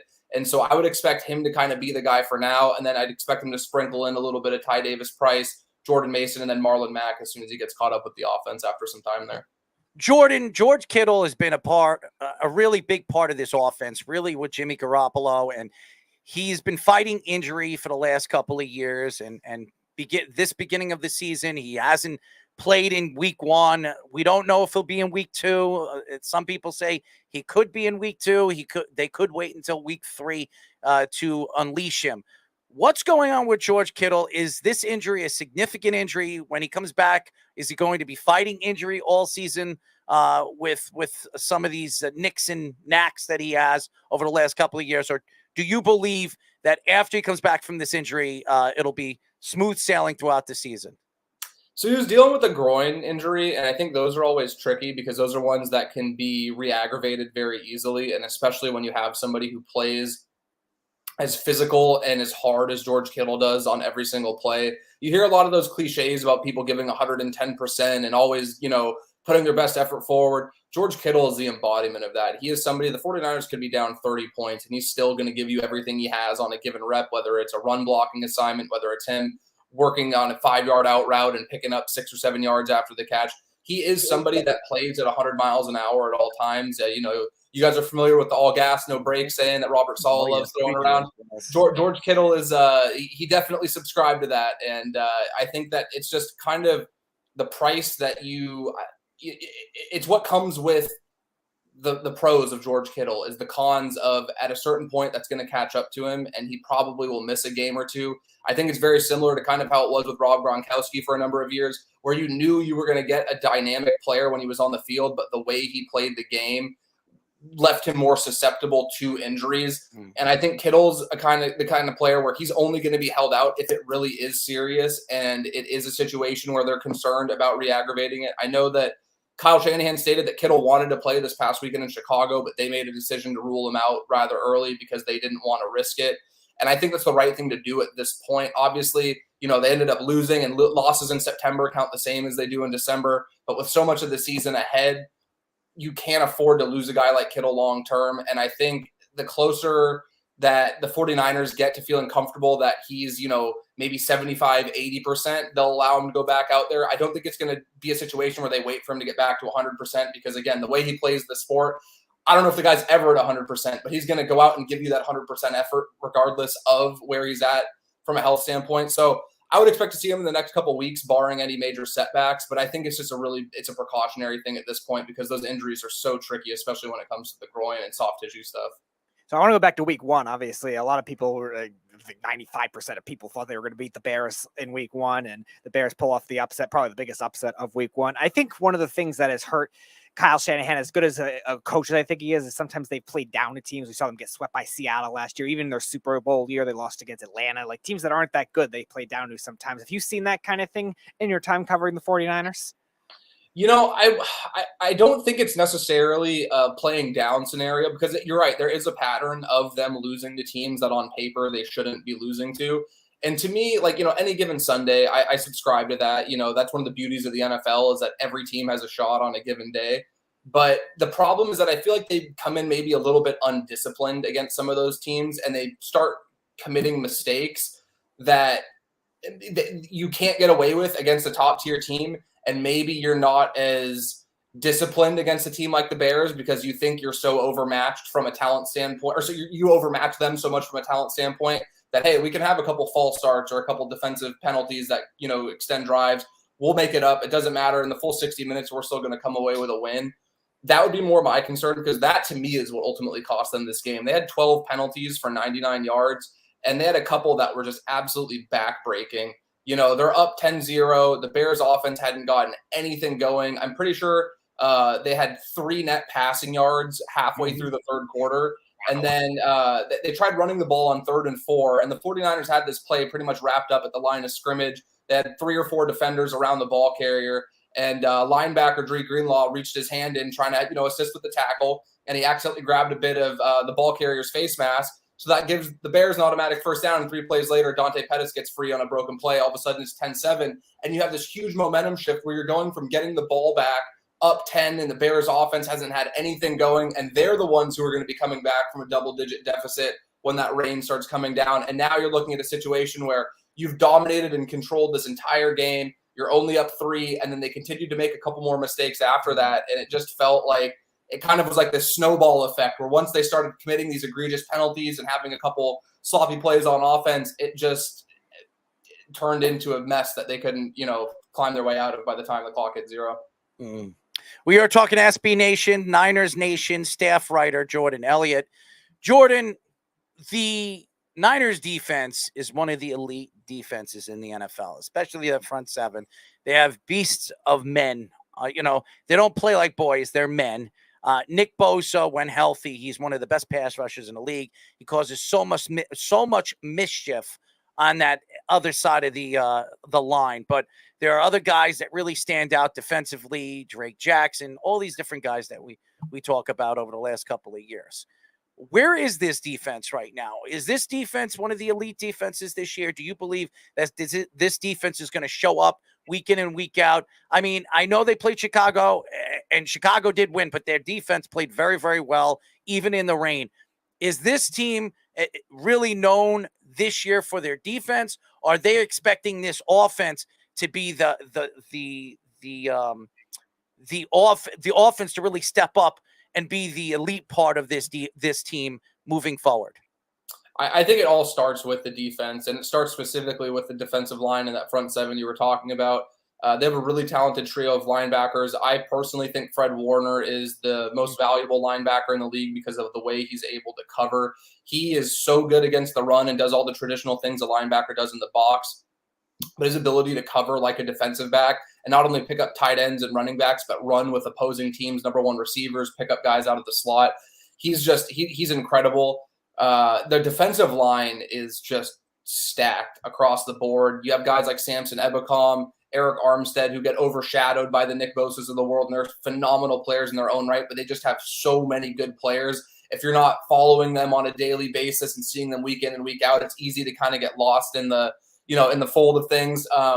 The biggest change for this year, though, is that I think they have a true number 1 corner for the first time since they kind of brought in Richard Sherman, even though he was kind of on the downslope of his career on the back 9 there. I think that having a corner like Travarius Ward has really changed things for them because Emmanuel Mosley is a very solid number 2 corner, but the way that Travarius Ward has been able to travel with opposing teams' number ones. Right. Also lock up the 49ers zone number ones. They have a couple very talented receivers themselves. Some of the best training camp battles were Travarius Ward and Deebo Samuel or Brandon Ayuk. So doing that has allowed DeMeco Ryans to get a little bit more creative with some of the looks he's throwing out there. They can send pressure a little bit more. They can play a little bit more man coverage. So this defense has finished top 5 for the last 3 seasons, and I think this is the most talented group on paper that they've had out of the 3. So it'll remain, to be seen if they finish top 5 again. But just based on talent top to bottom and the things that they're able to do from a schematic standpoint, I think this is the best unit that they've had, which again says a lot when you've ranked as high as they have the last 3 seasons. Well, that's how you're able to safely let go of D Ford's bad contract, who still hasn't even been signed yet by another team. Get all the pass rush depth. So from a schematic standpoint, the creativity of the defense, the Niners are one of the lowest in terms of blitz rate, both when Robert Saleh was there and now last year even too with DeMeco Ryans too. But we've also seen moments in playoff games too where they trust their pass rush too much because they don't want to blitz and they're reluctant to. Can you see that kind of thing changing? Not necessarily with Warner, but maybe even some of their other linebackers maybe coming on the rush or even the corners. I think that there was a bit of an adjustment. So as you mentioned last year, I thought it was extremely interesting because Ryans did blitz it was few and far between when he did dial them up. But some of the times he did dial them up were in the biggest moments. In Green Bay, there was a blitz where they were down 7. It was right before that blocked punt that they had that got them back in that game against Green Bay, where they dialed up a blitz on 3rd and long, where that was not a tendency they had. I imagine Green Bay's offensive staff and Aaron Rodgers, when they're doing their game planning all week, that was not a look they expected. They did the same thing on 4th and I want to say it was like 4th and 2 or 4th and 1 in that Dallas game on that ball where Dak just missed connecting with Cedric Wilson downfield, but they sent a 0 blitz in that moment. So they don't do it very often, but DeMeco Ryans has shown that he has the trust in his players in big moments and big spots to dial up those pressures. And I expect that to increase exponentially this year, having more faith in the cornerback position. Because you got to think last year, it was really rough. They lost Jason Verrett, who was going to be their number 1 corner. They lost him week 1. Emmanuel Mosley was out for a majority of the season. So they had to sign guys like Josh Norman and Dre Kirkpatrick and start rookies like Diamador Lenore and Ambry Thomas. And they still finished with a top 5 defense. So I think now that you have 2 corners that you can trust that are there and that are healthy, I think that you'll see a lot more willingness for DeMeco Ryans to get a little bit more creative with the pressures and the blitzes that he's calling. We are talking to SB Nation, Niners Nation staff writer Jordan Elliott. Jordan, the NFC West is very interesting. The 49ers, the Cardinals, the Rams, and the Seattle Seahawks. Only one team won this week, which benefits the Niners after losing against Chicago. The Cardinals lose, the Rams lose. I mean, this is arguably the best division in the NFC, one of the best divisions in football. And now you're going into week number 2, and the Niners need to show up this week. They really do. And they have a hard task. They really do this week. As much as you look at all these different teams, the Cardinals, the Rams, even the Seahawks played the Broncos, and it wasn't an easy game for them, but they pulled off a win. Nobody thought Geno Smith was going to win. Okay, nobody and their mother thought Geno Smith was going to win on Monday Night Football, but he did. What are your thoughts in this division? I mean, everybody is picking the Rams to win this division, but the 49ers, a lot of people don't trust Trey Lance. Nobody does. And maybe that's why they brought Jimmy Garoppolo back. Maybe that's why they gave him a $7 million extension for this year. And he's the highest paid backup quarterback in the NFL. I don't know why they did it, but obviously there's a reason behind it. And then there's the Cardinals. I'm looking forward to watching them on Hard Knocks, but that defense looked really bad in week 1 against the Kansas City Chiefs team. And I still don't know what Kyler Murray is with Kingsbury. What is going on in this division? Where do you see this division falling this year? So my preseason prediction was I had the 49ers winning the division at 11-6. I know the Rams were an extremely, almost like a unanimous pick. It felt like across the board. I had a lot of question marks about their depth, and I felt like there was a lot more to that Matthew Stafford injury than was being reported on. And it's still early, but there were times in that game against Buffalo where he looked like he was throwing from different arm angles, and it didn't look like it was a situation where that was by choice. It looked like he was compensating a bit on some of those throws. So I just think that they're a team where they can't absorb missing a player like Stafford for an extended period or even not having him near 100%, which I think is a very realistic possibility, unfortunately, based on what's being reported with the stuff he's dealing with his elbow.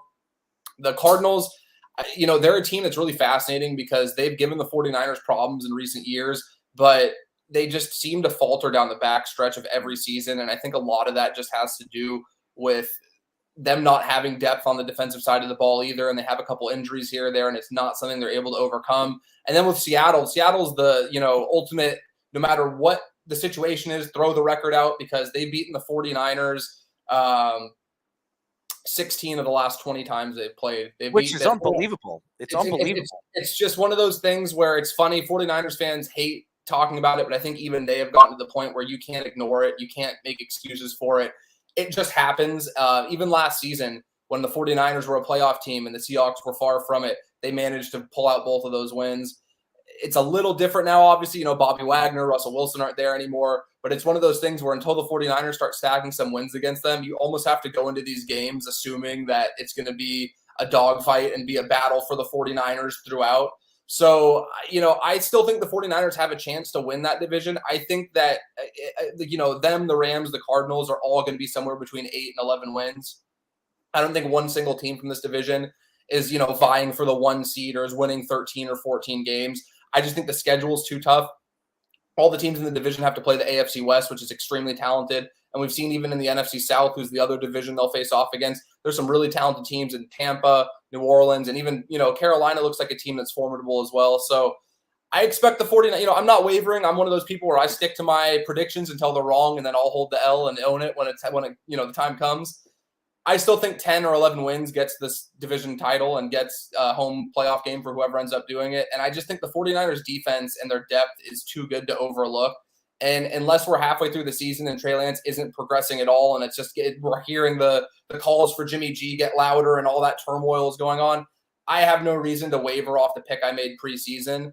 But I do think it was a fascinating storyline week one that you have these heavyweight teams at the top, they all lose, and then Seattle with Geno Smith wins the revenge game at home. Come on. You don't trust Geno Smith, the great and powerful Geno Smith, in a division where you have a young rookie like Trey Lance, you have Kyler Murray who can't stay healthy, and I don't know, a Matthew Stafford who did win a Super Bowl last year that's not 100% healthy. Why not say Geno's the best quarterback in the division right now? I mean, I'd throw up, and I definitely wouldn't pick him in my fantasy, but hey, he's the only one with a win right now. So maybe he goes into week 2, wins another one, and they're 2-0 Seattle without Russell Wilson. I made a lot of jokes last season about how I thought Geno was the best quarterback on the team for them because I just it feels like at times Russell Wilson misses so many throws over the middle where he's just not even seeing it. And it's hilarious because I have a lot of friends who are Seahawks fans in the Seattle area, and they're like, whoa, what happened? What changed with Geno? I'm like, well, he can see over the line of scrimmage, and that's what happened. You have a quarterback that can see over the middle of the field, and he was 23 and 28. Again, it wasn't anything that was crazy. I know you guys are familiar with him in New York, but he is somebody where I can see the Seahawks where they're, I know a lot of people thought they were going to tank. I don't think a Pete Carroll-led team is ever going to go into a season tanking. And Pete Carroll, for whatever your opinion is on him, I've watched this guy closely for the last 20 years between USC and Seattle.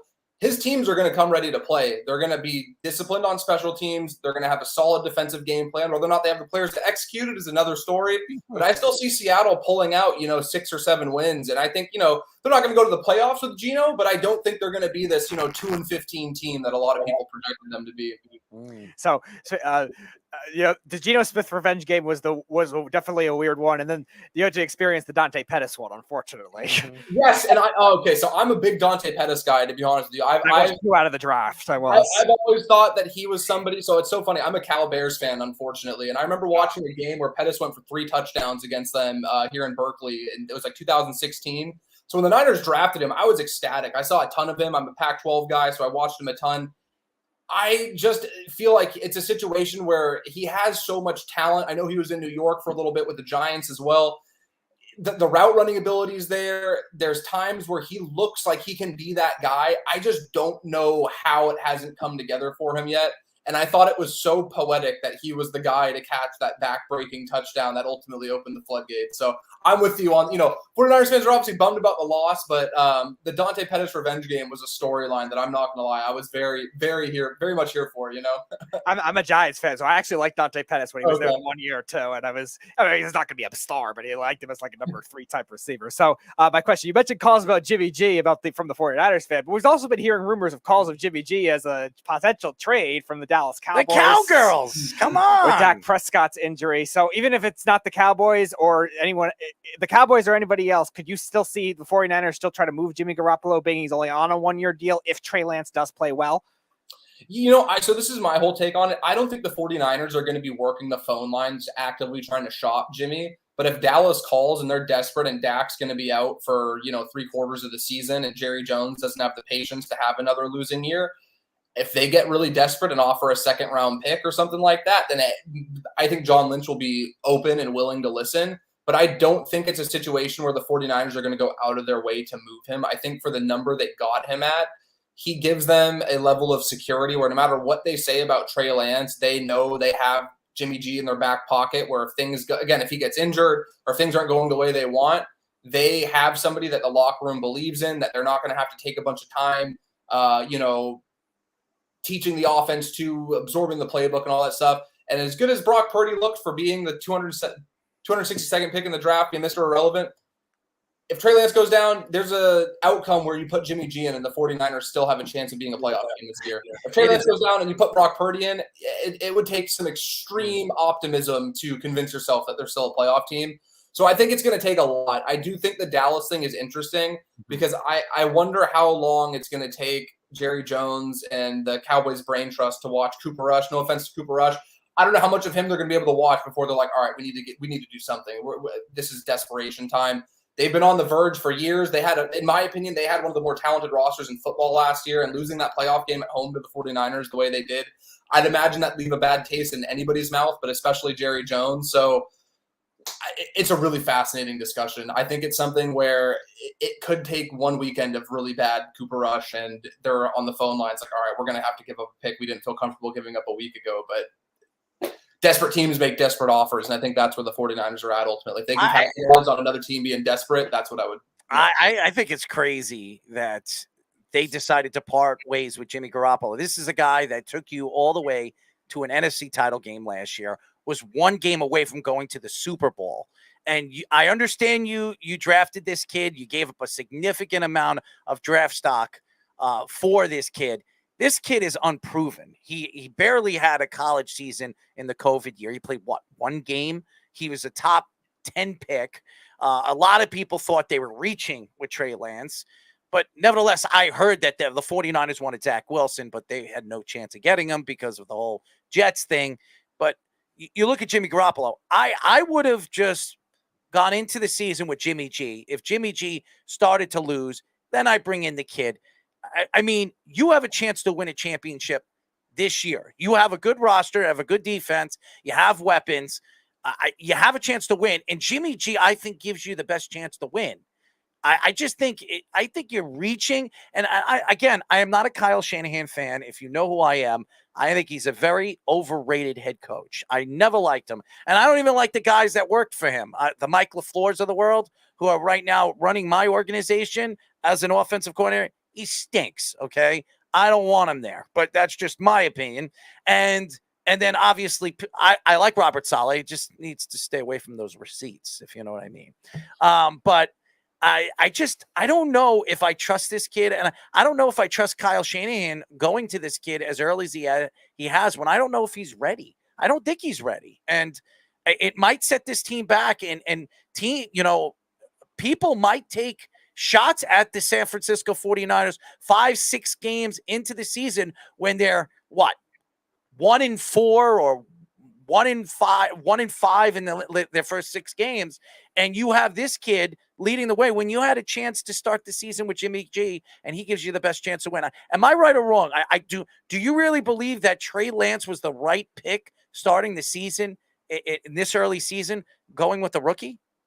I think for they already made the decision to draft him, and he's here. So in this moment, yes, I think they had to. My biggest concern and kind of where I've been second guessing was the decision to not move off of Jimmy G. I think that was something that was justifiable. I think that there was room for upgrade, but pivoting to not only a rookie, but a very unproven rookie, as you said, to me, it's unfair to two different groups of people, right? It's unfair to the 49ers veterans in that locker room who are going to have to deal with the growing pains, who, signed on to be a part of this championship caliber roster that is capable of making a deep playoff run. They've made 2 in the last 3 years.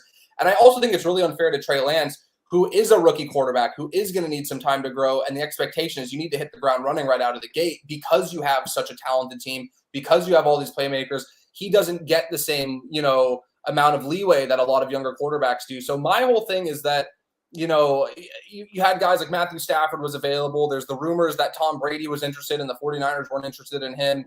A lot of that stuff, we may never know the full truth on of how those things unfolded behind the scenes.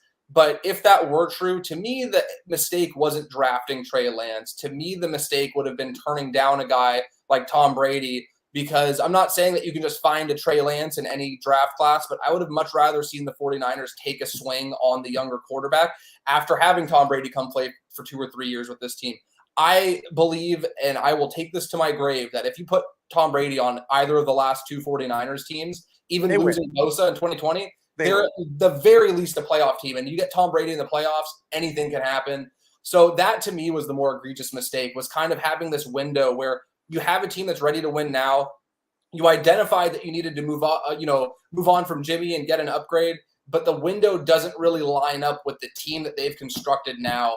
And I'm sure you can appreciate, as a Jets fan, it is not easy to build a good roster from top to bottom. There's a lot of NFL franchises that struggle to do it. The 49ers struggled to do it for the majority of the last 20 seasons, and to finally have that in place and then have everything riding on a quarterback whose development is going to have to be accelerated as much as Trey Lance's is, to me, it creates a lot more unneeded pressure that's already there for a young quarterback making that transition to the NFL. Jordan, what do you want me? Before we let you go, you want me to throw up or something? Because you mentioned the Jets, and every time I think about the Jets, I just want to throw up more and more and more.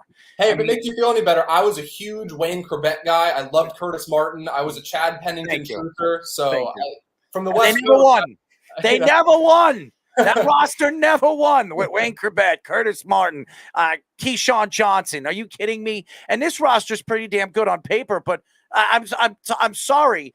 After hearing what Robert Saleh said this week, I'm taking receipts. It makes me think that this is going to turn into a clown circus again with the New York Jets. I like Robert Saleh, but something tells me this is going to turn into a season of disgraceful football. Okay. I don't know. I'm hoping that not to believe that, but I like some of the pieces that we've seen. Sauce Gardner looks like he's the real deal. I like Garrett Wilson. If they actually play him, thank you, Mike, for not playing him enough. So when he was out there, he looked pretty damn good. And when's Zach Wilson coming back? Is he coming back? And is he going to be the player that Robert Saleh, Mike LaFleur, and the great Joe Douglas believed he was? Because if he isn't, we're going to start over again with 1, 2, 3, 4, 5 quarterbacks drafted in the first and second round in the last 11 years. Is there any team in NFL history that's had first and second round picks of 5 in 11 years? And the answer is none. So the New York Jets are not very good at drafting a quarterback or the guy that runs, the offense the way we have seen. Sam Darnold, a mistake.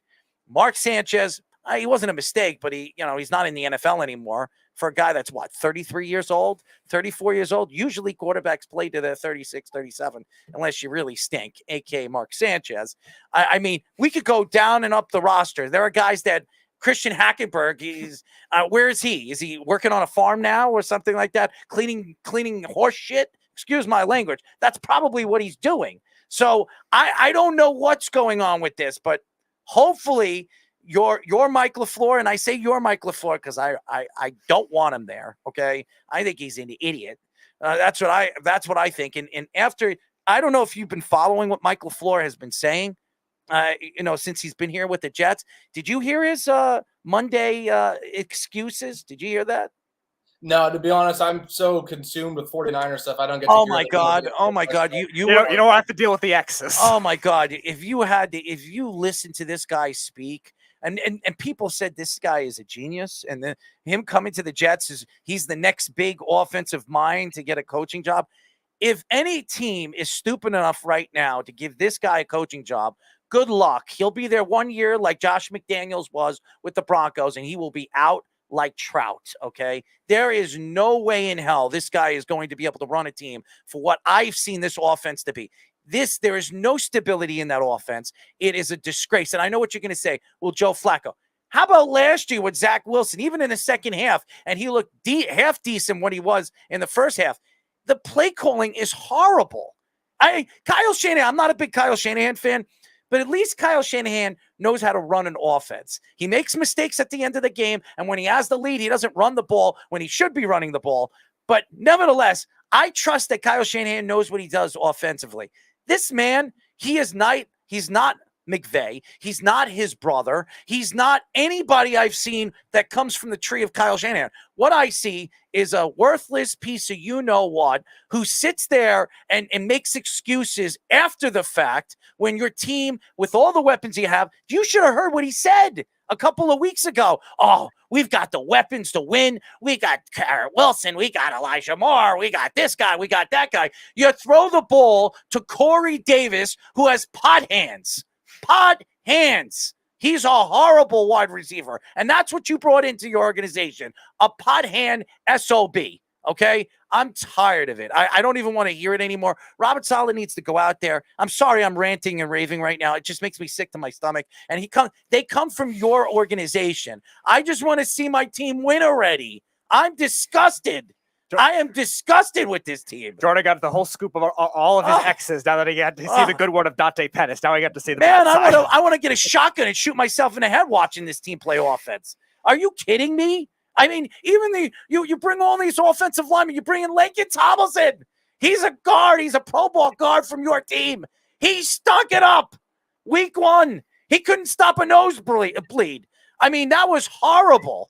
Okay, I'm so drained watching my team play, and they're bringing players in. They're bringing all these players from San Francisco, and I expect them to be good with the Jets. And then they play week 1, and I'm like, what am I watching? I'm watching a Pee-wee football team play. All right, here's an idea. Denzel Mims for Dante Pettis trade. Oh. Save the season. No, how about this? I will trade any Jet right now, okay, for Fred Warner. Okay, would you do that? All right, Jordan, give your realistic trade package. So you would want for the Jets for Fred Warner, best linebacker in football. Make it happen. What would you want from the Jets? I'll trade you Kawan Alexander. It would start with Garrett Wilson and Elijah Moore, and there would be a lot more after that. But it would start at that. If I was ever playing GM in that role, I would never want to part with Fred Warner. But I'm a very big fan of Elijah Moore and Garrett Wilson. I had the pleasure of meeting Garrett at the draft in Vegas. I talked to him for a little bit. I was very impressed. To be honest, when I thought the 49ers and Jets might be making a trade involving Deebo Samuel, Garrett Wilson was the guy that I was hoping San Francisco would take if they did make that move. So as long as somebody's there eventually to get him the ball, I think those guys can be great. I love Michael Carter as well. I was very high on him coming out of North Carolina. So I can understand your pain because the pieces are there. It just, it's very annoying when It's your guy. It's Mike LaFleur. That is the poison. That is the poison we need to get rid of. Robert Sarver, listen to this kid. Reach out to Jordan Elliott. Help us out here. Fire that guy. It's disgusting. I can't sit here and watch it anymore. It's just horrible. See, now, Jordan, my God. In your hypothetical offense that this trade does happen, they should just have George Kittle play offensive line and just have no running backs. Then you have a wide receiving core of Deebo Samuel, Brandon Ayuk, Garrett Wilson, Elijah Moore, and Jawan Jennings. Pretty insane. How do you bring in Conklin and CJ Osuma and you bring these guys in? You spend all this money and you don't use them. You throw it to a guy that barely made the team. What are you, nuts? And then you sit here and you're trying to sell that at the end of the game. I can't. I think Mike LaFleur thinks we're stupid. I really think that he thinks that Jet fans are just dopes. They don't know anything about football because we've seen losing season after losing season after losing season. And Robert Saleh says, "Oh, we're going to prove it. We're going to prove it's you. We're taking receipts." How about you do this? Figure out how you're going to run your offense. Bring in a real offensive coordinator that actually knows what he's doing. And when Kyle Shanahan eventually gets fired from San Francisco after he's wrong about Trey Lance, then you bring him in here, and hopefully we don't leave it up to him at the end of the game to stop running the ball. If that happens, we win a Super Bowl. I doubt that's going to happen, by the way. But we really appreciate you joining us. I'm sorry I'm screaming at you and attacking you. I'm sure this is a very interesting interview, but we really appreciate your knowledge of the San Francisco 49ers. We'll bring you on again. We'll actually bring you on with some of the SB Nation guys from Seattle, which we've had on the show, and the Rams, and kind of see where you all are at in the middle of the season. Speedy, you have to do that. Get some SB Nation guys out from the division, Rams, Arizona, and Seattle, and we'll bring on Jordan Elliott, and then we'll see who knows more about their team and kind of see what kind of pizzazz these guys have against one another. What do you think about that, Speedy? Very interesting. I think it'll be very, very interesting. Yeah. As Jordan Elliott over here is a very smart guy. He knows his stuff. He knows his football. He knows his 49ers. And maybe he does see something in Trey Lance that nobody else sees. But only time will tell. Jordan, thank you for joining us, bud. Hey, absolute pleasure. Anytime, fellas. You let me know. Absolute pleasure to come on. No, I'll tell you this. You'll probably get off and say, "Man, that guy is a psychopath." But hey, one of my really good buddies is from New Jersey, so I always appreciate the East Coast sports. He always reminds me, like I said, I'm from California, and we have a different level of passion. There's passionate sports fans here, but I always appreciate the intensity that the New York sports fan has. So I respect it truly. You guys would have had a Super Bowl parade 10 times the size of the Rams one. It would have been we would have had one. God. 11 years ago, I was at that game where Eli Manning had one of the grittiest performances I've ever seen, that NFC Championship game 2011. And, I know you remember that one well. That was one where I really felt like they let one get away, but I tipped my cap. That was one of the I was actually so grateful you guys won the round before, because I think the Saints would have destroyed them. So I'm like, okay, there's a chance, because I thought that was like a very new team, very surprised team that year, that Niners team just coming out of nowhere, 13-3, and we're a number 2 seed. But I'm like, all right, the Giants are gritty. They have a chance. Well, New Jersey, New York, whatever you want to call us, East Coast sports. I would give my 10 best years for your 10 worst years and for the New York Jets. Okay. That just tells you how bad the Jets have been.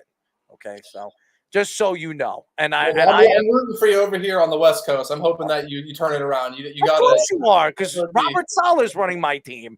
You love Robert Saleh, as all the 49ers we've had calling our show and interacting with us. Oh, you guys are so lucky to have Robert Saleh. And now I'm sitting here and saying, am I lucky, or am I going to kill myself at the end of the year because I'm sitting here taking receipts from Robert Saleh and Mike LaFleur's terrible play calling offensively? Maybe Robert Saleh and Lakin Tomlinson will be back on the 49ers in 2 years. One question before we let you go, because just my opinion. You like Garrett Wilson, right? You like him. Okay. You bring him in and you draft him at number 10. Why is it that you're playing him in, certain patterns of offensive play calling and not playing him every single rep when you know that he is your best wide receiver on your team? What common sense do you have? If it was up to me, I don't care if he knows anything about the playbook. Just go down the field, run a damn route, and catch the goddamn ball, okay? Do that for us, and I'll actually be excited. But no, Mike LaFleur is all about, well, you got to know the playbook. It's very intense. That's why Denzel Mims is going to be going somewhere else next year and becoming a superstar wide receiver somewhere else. That's what makes me sick to my stomach. What the hell are you doing? I'm done. I'm done.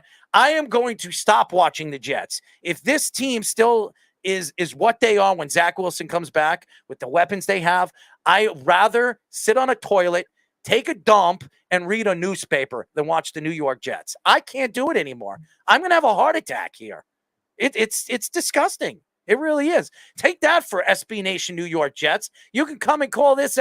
We've had did we have the SB Nation? No, that was the other guy that was supposed to be on tonight. Oh, that'll be great when he comes on. Part-time guy for SB Nation. You'll definitely have to watch that show, bud, because when he does come on next week, and I can't wait to hear his excuses, because I am a Jet fan, and I'm not going to sit here and just say, well, it's okay.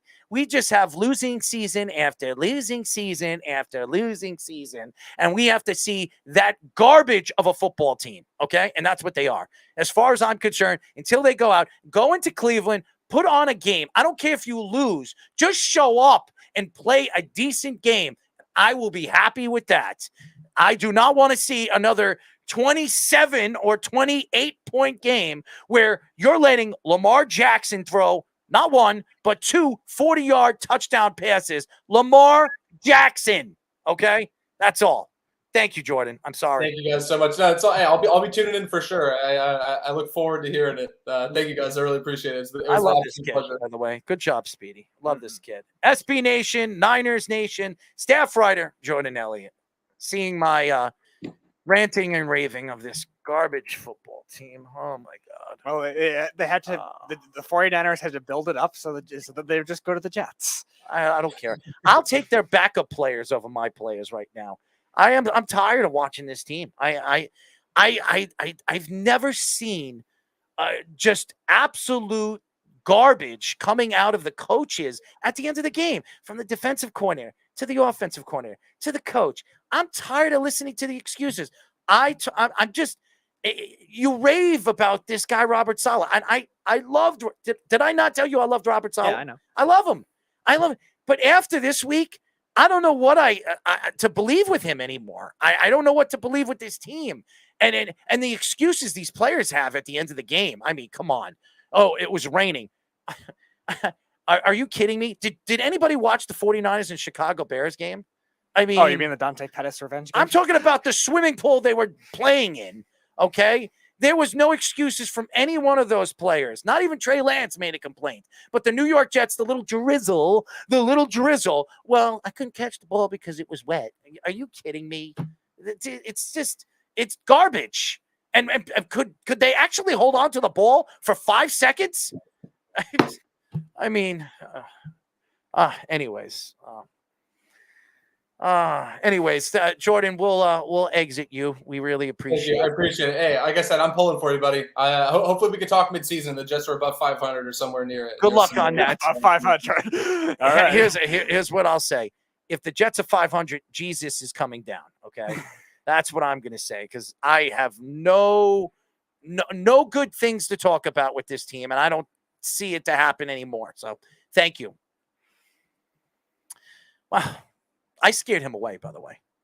No, I did. I just clicked him out. I scared him away. I mean, but I'm just saying. I mean, he'd be scared to come on the show again. We'll see. I mean, he'd enjoy it. He'd enjoy it. He needs someone else to vent about the 49ers exes. I mean, it is absolute garbage that I'm watching.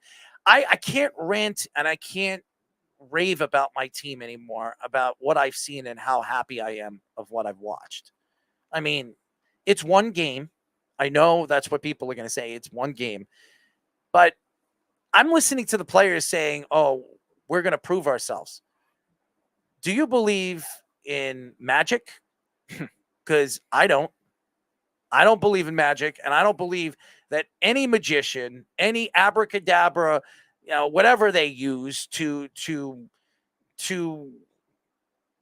cast a spell. I wouldn't even say cast a spell. We're not talking about wizards. We're talking about magic. Well, yeah. I was going to say the Jets' only form of deception. Magic. That's it. There you go. That's a perfect word. I was going to say the Jets' only form of mystical things they get is voodoo. I mean, look, the Chargers are going to lose a game they should have won. I mean, yeah.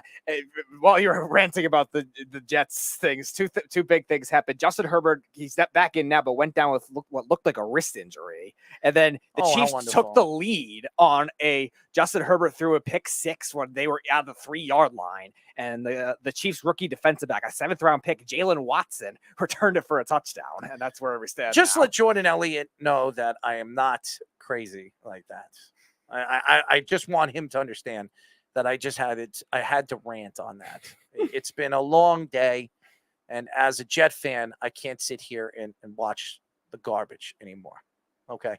I've been talking about it and speaking about it for a very long time, and I'm just completely drained from talking about it. So thank you to Niners SB Nation and Niners staff writer Jordan Elliott for joining us, and hopefully he's not going to be scared to join us again. And that concludes Errol's Jets rant. Yeah, no more venting about the New York Jets tonight. I mean, just listening. I mean, that's a Niners guy, and Right. I just wanted to tell him that Mike LaFleur, you can take him back. You can take him back. You can take whoever you want back, except Robert Saleh. I think Robert Saleh could still be a good coach. I really do. This play calling that Mike LaFleur, the calls and the stupidity. I mean, there was not one good call on Sunday. Not one. There was not one trick play. Nothing that worked. I mean, as a Jet fan, you have Dable over there in the first game of his career as a New York Giant head coach, and he beat the Tennessee Titans in Tennessee. Okay. And the play calling at the end of the game was actually naturally good. Brilliant at the end of the game. I thought it was some of the best I've ever seen from any Giant offensive coordinator. That I'm not even talking about just the bad ones recently. Even when Coughlin was there, a lot of the offensive coordinators, the end of that game was really brilliantly called in key moments too for the Giants. Thank you. Keep bragging about it, because I can't brag about it with the garbage that I've been watching. And the Jets have a much more talented team than the Giants. They do. I said that for a while. The Giants have still one of the 8 worst rosters in the league. Much more talented roster than the New York Giants. Mm-hmm. And the Giants looked more like a team than the Jets ever did. Okay. And that tells you about coaching. Yep. The Giants probably ran more motion in that one game alone than 8 games with Jason Garrett last year. Yeah. As offensive coordinator.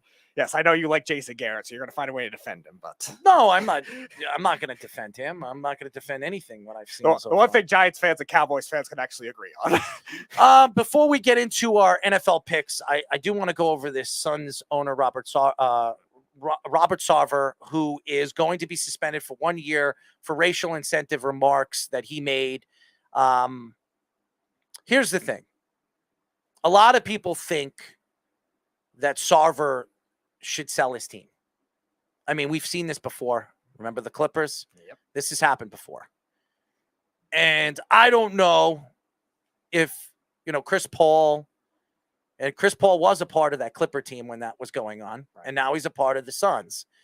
I don't know if Chris Paul wants to play for this guy Sarver. Now, I don't know what's going on. But why is LeBron James, who has nothing to do with this, nothing, why is he opening his mouth? Now, I understand he's the best player in the NBA, or the face of the NBA, and he's the superstar since Michael Jordan that's taken over the league by being the king, I guess. But why is he speaking? Why isn't Chris Paul speaking? Why isn't Devin Booker speaking? Why is DeAndre Ayton not speaking about this? Those are your 3 superstars over there that are making a lot of money and that have been the face of that franchise for the last 2 years. Why is LeBron James, who has nothing to do with the Phoenix Suns, why is he speaking up? Is there a reason? I mean, honestly. Now, do I think Robert Sarver should sell his team? That's up to the NBA. I mean, I don't think anybody should be forced to sell their team for just because of that, because we don't know the full extension of that. Right. Now, if there is proof, there was proof with the Clippers. Right. There was video and audio. I don't know if there's video and audio with this. So it's really hearsay. Right. It's right now only sources, but a lot of them have actually said that Sarver have said some things that were even worse. But again, you're right. There's no actual video proof at the moment of If him. there was, Yeah. he should lose his team. Yeah, absolutely. But if there is none, you can't pin it on him to say that he said it, even though there was multiple people that said it, because it's all hearsay. And that's the way the world works. If you don't have video, and sometimes audio doesn't hold up in court. Correct. So I think it's disgusting. I think he's a disgusting person. Nobody should be racist. You're playing in a game and you're owning a sports team that is predominant African American. It really is. I would say about 85% of the league is African American. So knowing that you should not be saying the things that you say, I don't care how you were raised. I don't care. I was raised never to look at the color of the skin to be different from your own. That's the way I was raised. But there are other people that are raised differently. Okay? I think it was wrong. I think it's disgusting. Do I think LeBron James should be opening his mouth and getting involved with it? No. Well, yeah, and Chris Paul actually did say something during our show. He said, like many others, I reviewed the report and I was and am horrified and disappointed with what I read. This conduct, especially towards women. So there's actually some stuff towards women too. I was reading just racism. So is unacceptable and must never be repeated. So if that's the case, there could even be an even further investigation, because what I was reading was racial behavior dating back to last year that the Suns were initially being investigated on before they went to the NBA Finals, kind of around then. And Chris Paul now mentioning is also his behavior with women, and we're seeing that with Dan Snyder, all the stuff that happened over there. And he hasn't been yet to force to sell the team, but the NFL is pushing for that kind of thing. It could happen very soon. You wonder if that same kind of thing could happen with the NBA once they do get proof. Because you're right, the video is going to be necessary more than audio, just because that could be doctored easily with recording devices. Whereas video, you have to get it right from a camera and security camera or whatever it is in the stadium or in the offices, whatever. So if there's proof of that, yeah, absolutely going to be selling the team. Now, from the Suns standpoint, yeah, that could definitely be a swaying point, that if he's still there as the owner, they're not going to be able to bring in other guys. And I was talking about the Suns like I was talking about it with the Grizzlies as an incentive, a warm weather destination, a new city that players are going to want to go to. And that's not going to be the case if this guy still is the owner of the team, regardless if he's suspended for this year. He hasn't been forced to sell it yet. So that could be incentive not only for Chris Paul and Devin Booker to force their way out, if that's the case, but any other players too going there. Yeah, and that's the thing. When you look at the game and the way the game is played, and again, I look at Chris Paul and who Chris Paul is. Chris Paul is the face of the players union. He really is. So if Chris Paul speaks out and he is saying the way he is feeling, and it took Chris Paul a while to come out and say something. We're doing our show, and he finally comes out and says something. LeBron James has been speaking for the last 48 to 72 hours. Correct. So that's a problem. When your best player, your face of your organization is not speaking out, and you have a complete, ghost. And I mean ghost because he shouldn't be speaking up for Chris Paul. Chris Paul is a big man. He's the best point guard, I believe, in the NBA. He should be speaking up, not LeBron James, for the opposite side of, the spectrum. Yeah, and I think you also look at a case, too, where LeBron is kind of defending his friend in Chris Paul, but also defending political views that he's had for a while now, too. And we've seen the NBA really be politically advocating, especially when it came to the bubble year. They were really pushing for that kind of thing, but they've kind of went away from it. But LeBron still has been pushing for it from an individual standpoint. But again, I think he's also protected Chris Paul, too. This is one of his best friends in the entire league. And this is a guy that now has to deal with it twice. You were talking about Donald Sterling. He had to deal with it with the Clippers, and that was already a terrible look to begin with as it was. And once the Clippers got bought out, now they have the richest owner in Steve Ballmer now, and maybe the Suns go through that too if Sarver's forced to sell the team. But it's definitely not a good look for that kind of thing to have that kind of thing, and if such a talented Phoenix Suns team now being hindered by that. Oh, absolutely, and that's why I think the game and the transition of where the game is going. With these new owners and really the transition of the money that's coming in from these TV deals, you have to make the right decision because they're only going to get richer. I mean, you're absolutely probably bringing in probably two new teams in expansion. Mm-hmm. You're going to see more money and more TV deals distributed to all these different owners. So that's definitely going to be something to look at when Adam Silver comes up with the new CBA laws and rules in the next couple of years. Yeah, I was hearing Vegas is a very big expansion point for them right now, and there's also rumors of Seattle potentially getting the Supersonics back as a rebirthing type thing. I heard 2 or 3 teams. Yeah, and it's probably and going to the be money that's going to come in from it. Yeah, it's going to probably be coming in pairs, maybe an Eastern Conference and a Western Conference, or maybe 4 teams, 2 East, 2 West type thing. I haven't heard any big rumors of where the Eastern Conference destinations will be, but they're definitely pushing Seattle, both Seattle and Vegas too, especially with the success that Vegas has had with the Golden Knights. And even their WNBA team's very successful, and now the Raiders coming in with their big futuristic stadium they got there. Yeah, it's going to be fun to watch. It really is. So the whole Sarver thing, we now we know that Chris Paul spoke out. Is Chris Paul going to not play this year? But again, Sarver is going to be sitting out for the season. I'm wondering if Sarver is going to reach out, and I'm going to say this. Sarver could reach out to the players and sit down with the players and apologize for what he did and what he said, and maybe that'll clean up and fix up what has happened. A year away from the team, and now is that going to hurt the team this year? Right.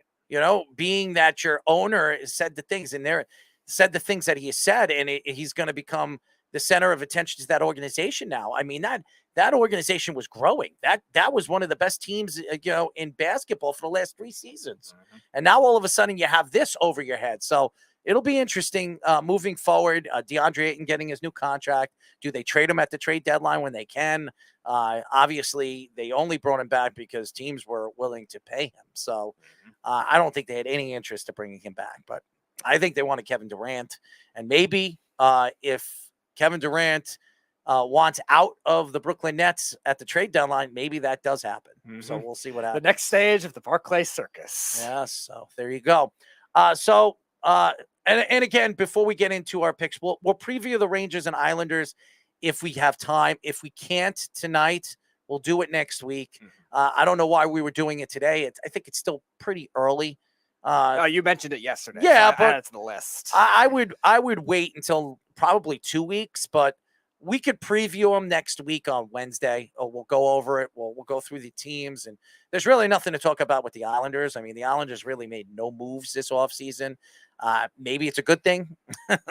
Maybe it's a bad thing. I mean, a lot of experts think that this Islander team is going to be fairly good.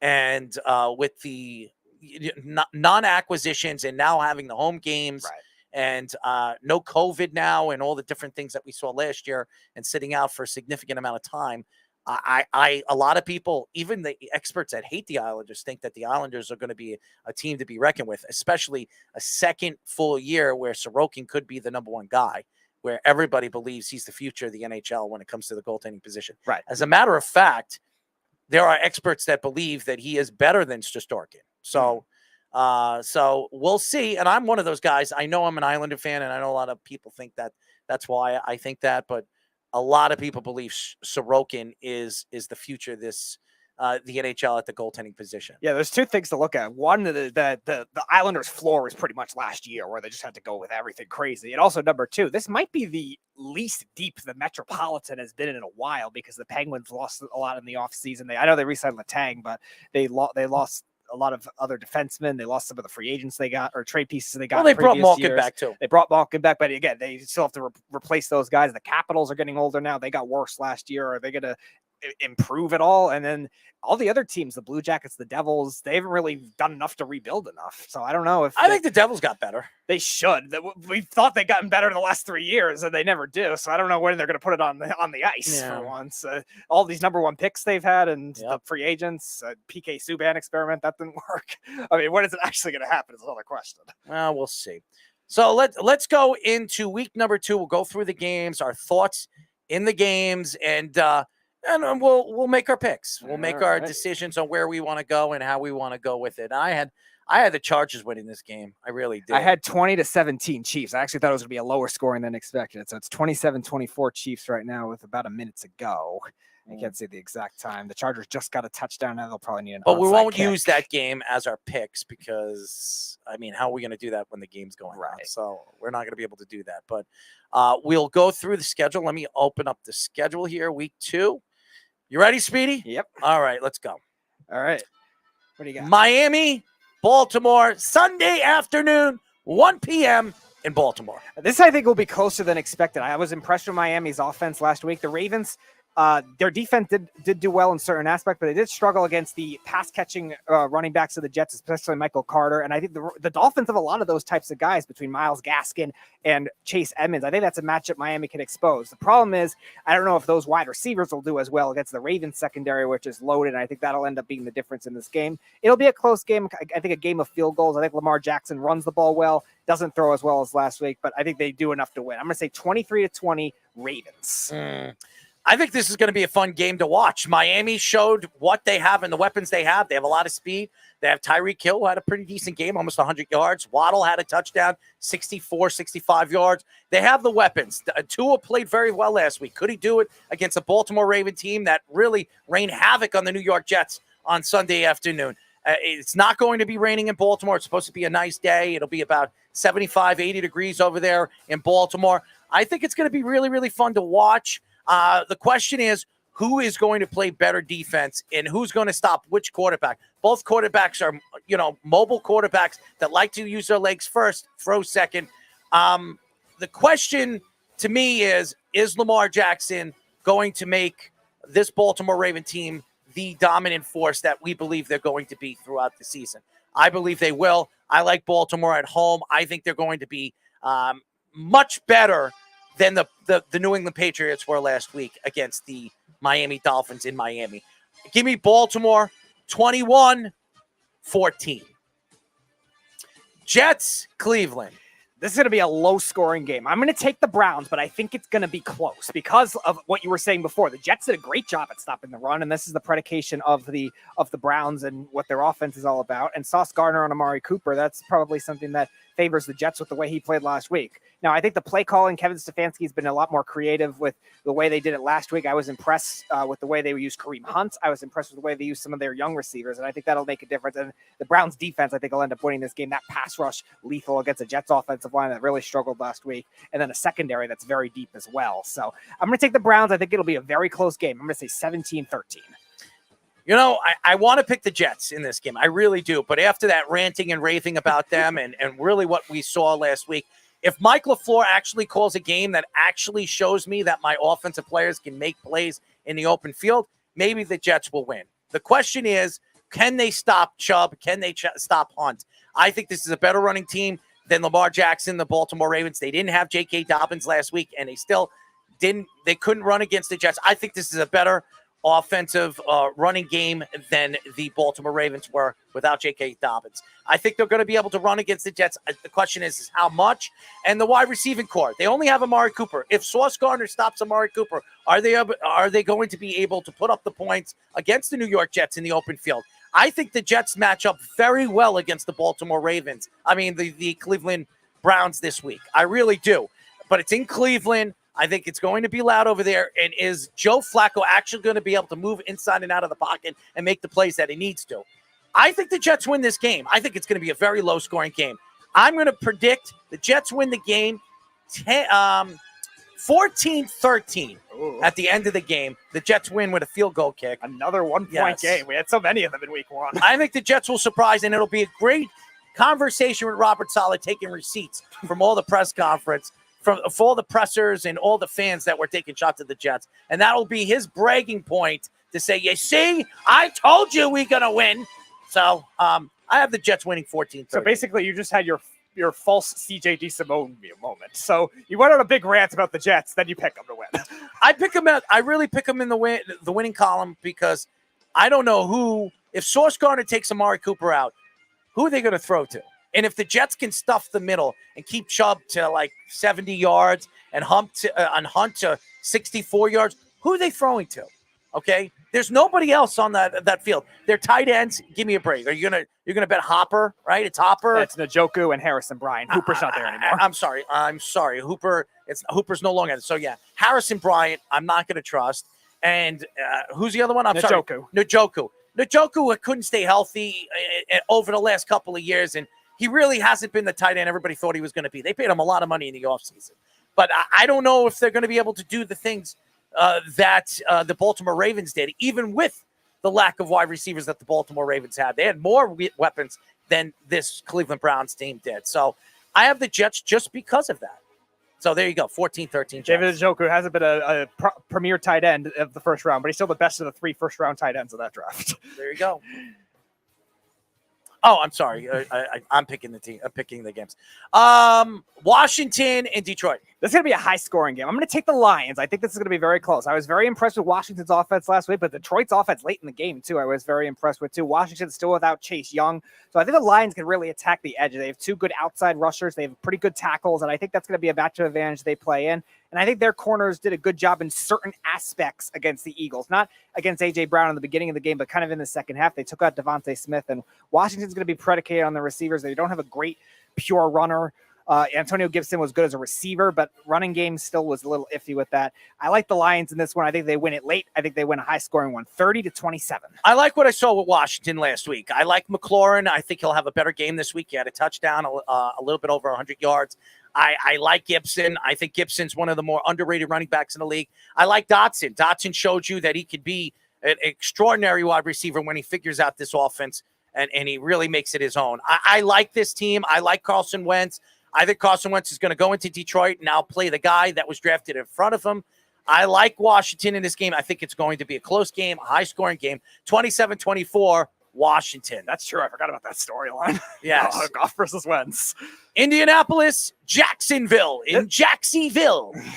Can the Colts finally win there? They haven't done it in 8 years, I think it is, and they lost in the playoff or to get into the playoffs. They last better year. win that game. This time, I think they will do it. I think they finally end their drought in Jacksonville. I think they tied with the Texans last week. I think it will be ugly. There were some things with the Colts definitely you didn't like, especially on the defensive side of the ball against the Texans. I think Trevor Lawrence does play well. I just don't know if I necessarily trust their defense. He didn't look well. He didn't look like he was playing well last week. I think he spread the ball around well. You're right. There were some questionable decisions, but I think he spread the ball around really well. But I think the Colts defense, even though losing Matt Eberflus, they still have some talent in that secondary that I think could shut down the Jacksonville receivers. And their run defense has always been strong with that interior. So I think that'll help. And then I think the Colts offense will do some big plays, but that's really it.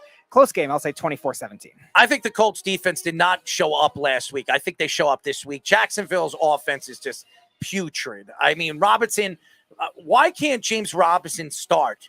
You know, I keep hearing about Travis Etienne.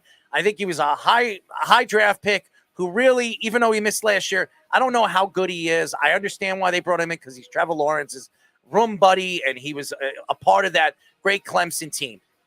I think the Indianapolis Colts are a much better team than people take them out to be. I think they have one of the best running backs in the league. I think they have a very underrated wide receiver in Pittman, who played very well last week. I think he's going to play very well this week. I like what this team is going to bring. I think they're going to bring the fire defensively. Give me Indianapolis 31-14.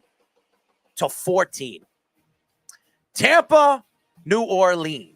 I'm taking the upset here. I'm taking the Saints. I've no Chris Godwin for the Buccaneers. The Saints have always done a great job at stopping the run, which is a big reason they beat Dallas last week. Really, the only thing that worked on a consistent basis against Dallas, which their defense has some good pieces, but it's not an overly loaded defense. The Saints are loaded when they're healthy, and they showed it in the second half against Atlanta.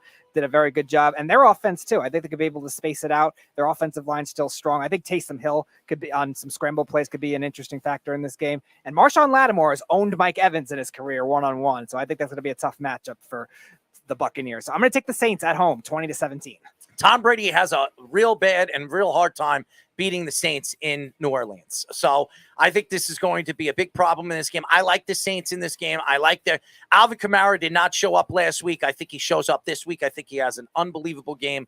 I think they've been using Taysom Hill in a lot of these running packages. I think they do the same against the Tampa Bay Buccaneers. And I love the weapons that they have. Michael Thomas played very well last week. They have weapons all over the field. I think this will be a game that Chris Olave really shows up and has one of those games that a rookie, you expect a rookie to have as a top first-round draft pick wide receiver. I like the Saints in this game. I think it's very close. I think it'll be 24-20. The Saints win the game. Carolina Giants. This is going to be close. Both teams played it tight last week. The Giants obviously winning in thrilling fashion. The Panthers looked like they were going to come back and win and lose. I'm going to take Carolina. I think there's two matchup advantages I really like with them. One of which is their interior rush on the defensive side against the Giants offensive line that is pretty bad on the interior. You saw Jeffrey Simmons really carve up that defense. Saquon Barkley, I think, does run the ball well again for the Giants, but I don't know if they have as much success against the Panthers secondary, which is still very strong. It wasn't the receivers that beat the Browns as much, or the Panthers. It was more Kareem Hunt and those guys. So I think the Giants do well in that area, but that's really it. And the Panthers wide receivers against the Giants secondary that still didn't look great. And Christian McCaffrey, not from the running standpoint, but from the receiving standpoint, does well in this game. 24-20 Carolina. Honestly, I like the Giants in this game. I really do. I saw what they did against Derrick Henry. They shut down Derrick Henry. DJ Moore is the only guy that really scares me. Robbie Anderson had a good game last week, and that's the only reason why, because they had to double team DJ Moore and take him out of the game. I believe the Giants are going to get enough, and they're going to be able to run against this defense with Saquon Barkley. I think this is the old Saquon Barkley. He's going to be expecting a huge contract in the offseason. Give me the Giants in the game. 2-0 New York Giants, 2017. Win the game in their first home game of the season and make Dable a 2-0 coach. Pittsburgh and New England. This is going to be a really low-scoring game. Both these offenses were very sloppy. I think the Patriots, especially in the first half against Miami, were sloppy, and the Steelers really got away with having a lot of good field position because Joe Burrow was throwing a lot of interceptions. I'm going to take the Patriots, though. I think they're just a little more efficient. I think Mac Jones, even though he's not going to have a great game, I don't think we'll making 4 interceptions or those kinds of mistakes. Steelers, no TJ Watt losing it on their defense, and Bill Belichick has owned Mike Tomlin throughout his career. So I think it'll be a close game, low scoring. I'm going to say New England 16-13. I want to take New England in this game, but it's in Pittsburgh, and something tells me this isn't the same Bill Belichick that we expect. And this could be an 0-2 season. We have never seen the Patriots start the season 0-2, and that's why I'm going to pick Pittsburgh. Something tells me as of right now, Pittsburgh is a lot better than people expect them to be. They played the Bengals last week. They beat a very good Bengals team. I expect to go into Pittsburgh and New England to come out. They're going to have to put up a lot of points against a defense that I believe is a shutdown defense. We don't know where Watt is, and we know Watt will not be in this game, but I like this secondary. I think they match up very well against the Patriots. Give me Pittsburgh 21-18. The LA Rams, Atlanta. I feel bad for Atlanta because they really hung tough last week against the Saints, and now they're just in the wrong place at the wrong time. The Rams have their Super Bowl hangover, got blown out by the Bills, and now they get all this time, all this week to really get their refocused again. This is going to be an absolute blowout, I think. You look at the weapons that they have. I think they could spread out the slot area. The Saints did a great job in the slot area, and that's what Sean McVay really likes to emphasize with his wide receivers. Atlanta did do a good job in certain aspects of stopping Chris Olave, but Michael Thomas had a field day. I think Allen Robinson has a big game in this one. And that defense against the Falcons offensive line, I think, is going to be a nightmare for them. So I'm going to say 34-17 Rams. Absolute blowout. I think the Rams are going to kill them. I think they're going to kill him. Matthew Stafford's going to have 5 touchdowns in this game. They're going to be able to run against this defense. This is not a good front seven. I love the Rams in this game. Cooper Kupp has 2 touchdowns. Allen Robinson finally shows up in this game. Van Jefferson gets a touchdown. I think this is Matthew Stafford's game where people shut up about his damn elbow. So give me the Rams in this game, 38-10. They beat Atlanta in LA. San Francisco, Seattle. A game that will be close for 3 quarters, and then I think the Niners will pull away. I think they redeem themselves. I think they get another, like the Rams, they get more focused. It seemed like they played down and undisciplined against the Bears. I can't imagine Seattle have a letdown too. That's the emotional game for them. They wanted to get their revenge on Russell Wilson. They did that. Now they have a bit of a letdown. I think they start a bit slow. Then they rally back, hang tough, but I think the Niners able to run. I think a big game for Brandon Ayuk and Jawan Jennings against a bad secondary. Give me the Niners 30-14. Oh, I like the Niners in this game, and there's a lot of factors why. I think that the Niners defense is going to show up in this game. They're going to shut down Geno Smith. They're going to make Geno Smith make the mistakes that we've seen Geno Smith do year in and year out with the New York Jets. I expect San Francisco to show up in this game. I believe they're going to use so many different packages offensively to dominate this game. And like you said, Ayuk, Kittles might play in this game. He might not. The weapons that they have, they're going to be able to put up points. I got San Francisco in this game, 24-14. Bengals, Dallas. I'll take the Bengals in this one. I think the turnovers will not be there as much. Dallas's pass rush is not as worrisome as you saw the Steelers last week. Even when TJ Watt went out, their blitz packages they used, outside of Micah Parsons, there's really not a consistent one you could trust. Yes, Dan Quinn's a good defensive coordinator, but I don't think he has enough to attack that line. Too much receiving depth for that awful outside of Trayvon Diggs secondary. So I think the Bengals offense redeems themselves, and defensively, you're playing against Cooper Rush. It should be pretty easy. 27-14. There's no way Rush is going to beat Burrow, okay? It's not going to happen. Burrow is not going to have the game that he had last week, throwing 4 interceptions to the Pittsburgh Steelers. I think Pittsburgh's a much better defense than Dallas is. Now, Dallas has Micah Parsons, and I think he's going to cause havoc. He's going to definitely make Joe Burrow force the ball and throw the ball quick, but he's got the weapons. Boyd, Jamar Chase, who's going to stop these guys? I can't see it. T. Higgins, I mean, this is just – and Mixon, who's stopping Mixon up the middle? I think the Bengals are absolutely going to destroy the Cowboys this week. The Cowboys are going to go 0-2. The Bengals are going to be 1-1, and we're going to be talking about the Bengals Super Bowl contenders again. I have the Bengals winning 30-14. Give me Cincinnati. Broncos, Houston. Broncos will win, but it's going to be closer than expected. I was not impressed with the play calling. I was not impressed with the discipline, and I was worried about Nathaniel Hackett coming in. And the Texans are pesky. They're like Jordan was saying about the Seahawks. They will never surrender. They will always play hard throughout the game. I think the Texans defense showed a lot last week up until the fourth quarter. I think it's going to be that kind of game, very similar, and then the running backs will get it going late. I would take the Texans to cover, but the Broncos will win the game. I have 23-13. I have the Broncos in this game. There's no way they're going 0-2 going into week 3. There's no way. Russell Wilson, I mean, in that division, they're as good as done if they go 0-2 in a division that's just so strong. I mean, you saw the Chargers tonight. You saw Kansas City tonight. Kansas City's 2-0. Who would have thought they were going to be 2-0 as early as they are? I like the Broncos in this game. I think it'll be close. I would say 20-14, but Houston's going to definitely play hard. I like Chris Mills. I like this team. I think they're playing hard for their coach, and that's all you ask for a rebuilding Houston Texan team. So Broncos 20-14. Vegas, Arizona. Neither defense looked good last week, but I'm going to take the Cardinals for this reason. I think they have the ability to spread the Raiders out, and I think the Raiders up the middle are good.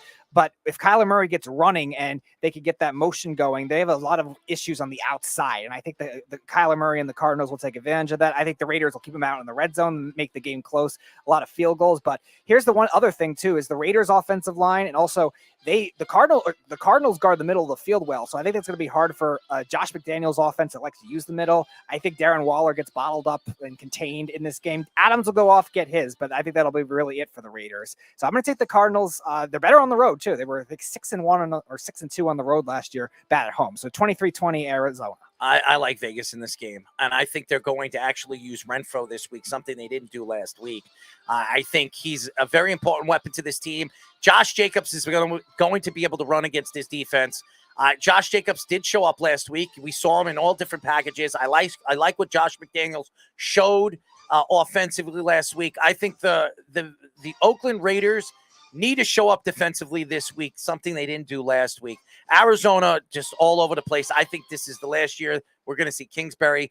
Kyler Murray, who I think could be the MVP this year, will show up this game, but I don't think it's going to be enough. I think Derek Carr has one of those display games that we expect him to have, throwing 300 and some odd yards. Adams, Renfro, and Waller, they're all going to cause a lot of havoc offensively.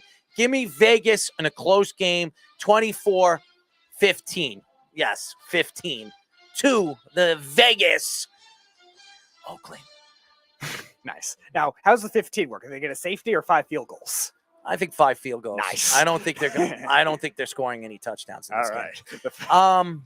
Green Bay, Chicago. Packers will win this game, but I think, like I was saying with the 49ers, I think they'll get it going later in the game. The Bears' defense was very impressive. Granted the rain conditions, granted the Elijah Mitchell injury, but still, they stopped the run, which I think the Packers' offense is still going to be the focal point of that. You saw the receivers really struggle last week. I know the Bears' secondary is all young all at once, but I think you'll see some of those drops. I think it'll be one of those vintage Aaron Rodgers fourth quarters he has against the Bears. I think he'll have a big fourth quarter, and that'll win it for them. 27-14 Green Bay. Aaron Rodgers kills the Bears every year. Okay, he has their number. It's in Green Bay. I mean, that's an advantage. Aaron Rodgers did not show up last week, and maybe the other players didn't show up either. They might as well have not played the game last week. I think this is going to be different. I expect Green Bay to show up I think they'll score. I think Aaron Rodgers will put up a pretty big number. I say a 30 spot. I think we're going to see multiple wide receivers catch the ball. I expect Aaron Jones, to have 2 touchdowns, a running touchdown and a catching touchdown. And Dylan's going to be running all over this team. I think Chicago's just they had a very good game last week because of the rain. It definitely worked out for them. They had the better running game. So give me Green Bay 30-14. Tennessee and Buffalo. Buffalo will win, but this game will be closer than expected. Tennessee has a good identity with Buffalo in the past. By the way, 2 Monday Night Football games. Yeah, they usually do that in the first week of the season. They switched it to week 2 for some reason. Yeah. Tennessee did do a good job last year when it came to shutting down number 1 receivers, and that included that game against Stephon Diggs. I think the Titans won that game more with the offense, but it was more Gabriel Davis going off in that game for the Bills, which I think is what you're going to see here. I think he's proved a lot in week 1 against the Rams. I know you didn't like that for your fantasy sake, but the Bills' offensive line showed a lot as well in week 1, which will help against that pass rush that is still very good for the Titans. And then Derrick Henry, shut down by the Giants, definitely not ideal. I think they got a little too cute in using him, too. I blame the Titans coaching staff for that, but that's definitely still a little bit concerning. So I'm going to take the Bills. I think it'll be close, 24-20. I think Derrick Henry will have a breakout game. I don't think the Buffalo Bills will be able to stop him as well as the Giants did. I think they'll use the offense. Tannehill will throw the ball more in this game, which will open up the field for Derrick Henry. But Buffalo's winning this game. It's in Buffalo. I mean, we saw what Josh Allen is. He's an MVP candidate. He might win the MVP this year. He was my second guy that I would have picked under Kyler Murray. I just like what I've seen. Diggs, I mean, they have weapons, and Gabe Davis. I mean, they just don't have a running game. If they could figure out a running game, they'll be unstoppable this year. Their defense looked really, really good. Von Miller looked beastly. There's not many weaknesses with the Buffalo Bills. So give me Buffalo in this game, 24-14. And Minnesota and Philadelphia. This will be as game of the week. Yeah, this game will be as good as our guest Andrew DeCecco was talking about yesterday. This is going to be a thriller. I think this is going to be a very high-scoring game. I think the Eagles' offense matches up well against the way the Vikings like to play defense. I think the rollout type, the running, pass-catching running backs as well, I think will make a difference. I think A.J. Brown has a touchdown, close to 100 yards. But I also think the Vikings, with the receiving depth they have, will be able to take advantage of the Eagles' secondary. Their offensive line was impressive. I'll take the Eagles late. I think they have a little more weapons to go to. Not weapons to go to, but depth to go to against the Vikings Vikings linebacking core that's a little iffy on the outside of Kendricks. So I think the Eagles win close, high-scoring game, 35-31. I think the Eagles boosting up that cornerback position in the offseason, adding 2 corners that are highly regarded in the NFL, is definitely going to help them against Justin Jefferson. I don't think they're going to stop Justin Jefferson. Adam Thielen, I think, will be the guy to show up in this game and be that secondary guy where he's going to have 100 yards in this game and maybe a touchdown or 2. They're going to need that. Dalvin Cook will be able to run against this Philadelphia top-end front 7, even though I like the Eagles and what they showed in week 1. I don't know. This could go both ways, and a lot of people would pick the Eagles. I'm one of those guys. I am an Eagles guy right behind the New York Jets, and I want to pick the Eagles, but something tells me Minnesota's going to show up, and yes, a guy like Kirk Cousins is going to show up and knock off a guy that I'm still not going to sell on, and and you know who I'm talking about. You do know who I'm talking about. Yes. Jalen Hurts, who still needs to prove himself. I don't know going into a big game where I'm going to trust Jalen Hurts. I trust Kirk Cousins. I'm going to give this to Minnesota. Minnesota wins a game in Eagleville in Philadelphia, 21-20. They win a very close game, field goal, which makes Minnesota 2-0 and the Eagles 1-1. Wait, the Vikings making a game-winning field goal? That doesn't happen. No, it doesn't. And that's why I am going to pick that. So there you go. Our football games of the week, our picks. We will pick our top 3 going into the weekend crunch. And, we keep scores on that one. Yeah, you're up at the moment thanks to the Chiefs blowing out the Cardinals. I picked Arizona last week, and that did not bode well for me. We both got the Chargers right, and we both got the other one wrong. So I'm 2-1. Yep, you're in the lead. Yeah, you're in the lead by 1 right now. You were 2 and what are you? I was 1 and 2. I was 1 and 2 because I got the Vikings right, but I didn't get the over/under right, so that doesn't count. So you got the Chiefs right, and we both got the Chargers right. So you got I have a lot of interesting picks this week. Yes, you do, and I think it'll be fun. And when we pick the 3 games, I'll let you pick the 3 games, and we'll go over it on the Weekend Crunch. And I'll probably stick by my picks on this show because I don't know. I think the Giants are a lot better than people think they're going to be. I told you that. I told you that before the season started. Yeah. I think they can win 9 games, maybe even 10 games with Dable. I think I think the way it's set up for the Giants, they could win 3 games in a row. And I believe they could go 3-0 and you're going to be hearing Dable's name being the talk of the town. What a pickup. What a this. He's the next big coach the Giants should, since Tom Coughlin, So I like what I've seen so far with Dable. I think his play calling is superb.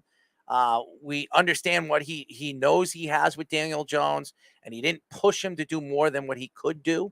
So that's something that you see with a good coach and a good offensive mind, as we see what Josh Allen is. Maybe Dable changes everybody's outlook to Daniel Jones. I've said this. Daniel Jones does not need to throw 300 and some odd yards and 4 touchdowns to be a good quarterback, a quality quarterback that can help you win. If you have a quarterback that can make every single throw, use his legs when he needs to, not drop the ball, not throw interceptions, and do the things that you need to do and help your defense win those games, the Giants are going to win a lot of games. They don't need a star quarterback. Yeah, it depends on a lot of things with the Giants, with their defense and their offensive line too. But yeah, Daniel Jones is not going to do Josh Allen level types of things to be maybe in the efficient. future. Maybe he could. Yeah, maybe. I don't think the efficiency is the key with Daniel Jones because he's had issues. He with was turnovers. pretty efficient. Yes, right. last week He was. I think again, 2 things with him is the sensing pressure, which he still has to work on a little bit. And then also, again, the simple throws. Sometimes he misses those screen passes. He forced that interception. Yeah, that was a really bad interception. He forced that interception. Besides that, every single thing he did on the field was perfect. Right, because there was no pressure on that interception either. He just rolled out to the left a little bit because that was the design of the play. The offensive line on the left side held up very well between Andrew Thomas, who was fantastic, and then Gettison, who played well at the left guard spot. And there was no pressure on that. So that one, yeah, definitely was all on him. But beyond that, his deep throws, his tight throws were good last week. And I joked about it on the Weekend Crunch. Sterling Shepard actually got a deep touchdown. That's the first time that's happened since his rookie year. Absolutely. He's always a short route guy and middle of the field type guy. And they actually had him on a deep route. Daniel Jones threw a very nice pass to get it there. And that gave him a lot of credit. And remember, this was with Kadarius Toney limited too. So that's a good adversity thing for Daniel Jones and Wan'Dale Robinson out of that game too. You have to be excited for what you're seeing with the Giants, okay? And the Giants are rebuilding. And even though they're a rebuilding team with the way their schedule is set up, their schedule, okay, should be the Jets' schedule. The Jets have been one of the worst teams in the NFL for the last 10 years. In the last 3 years, their schedule has been one of the worst and the hardest schedules in all of football. Why the NFL does that, I don't understand it. It doesn't make any sense. If you're a bad team, you should have an easy schedule the next year. I understand it's the way they set up the divisions and stuff like that. Yeah. I don't care. If you're a bad team, you should be getting all the easy games. If you're, and the Jets, what were they? The 4th worst team in the NFL? They were the worst team in their division. Yeah. Why is it that their schedule is so difficult?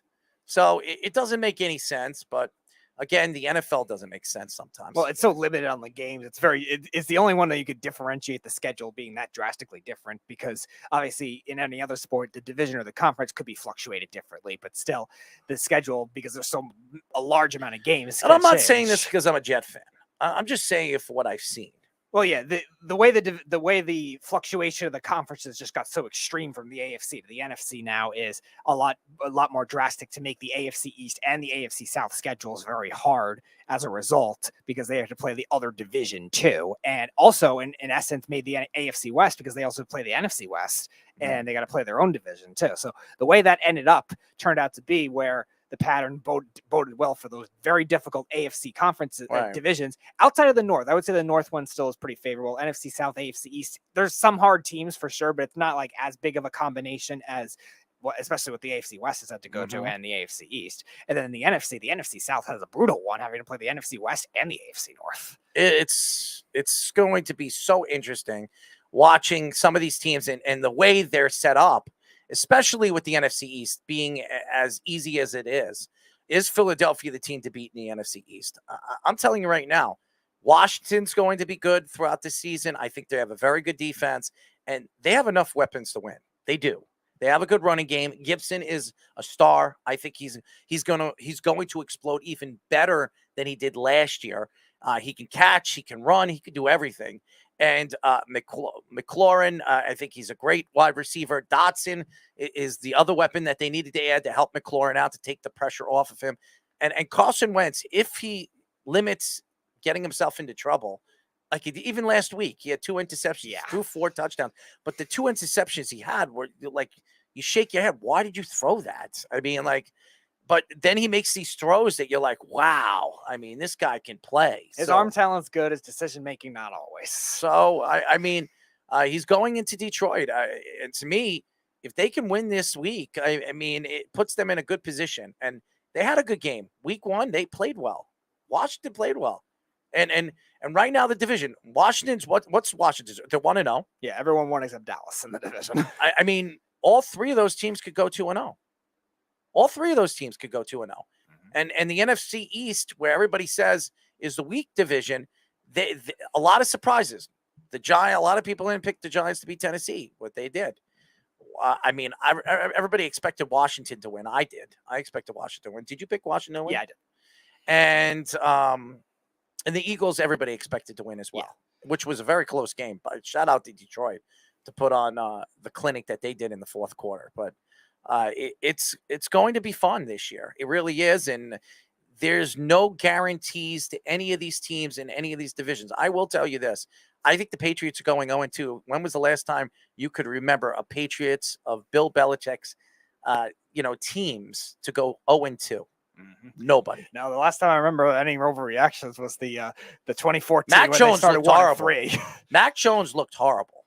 He really did. He looked horrible. Now, maybe it's because the Patriots don't have any weapons to throw to. I don't know what it is.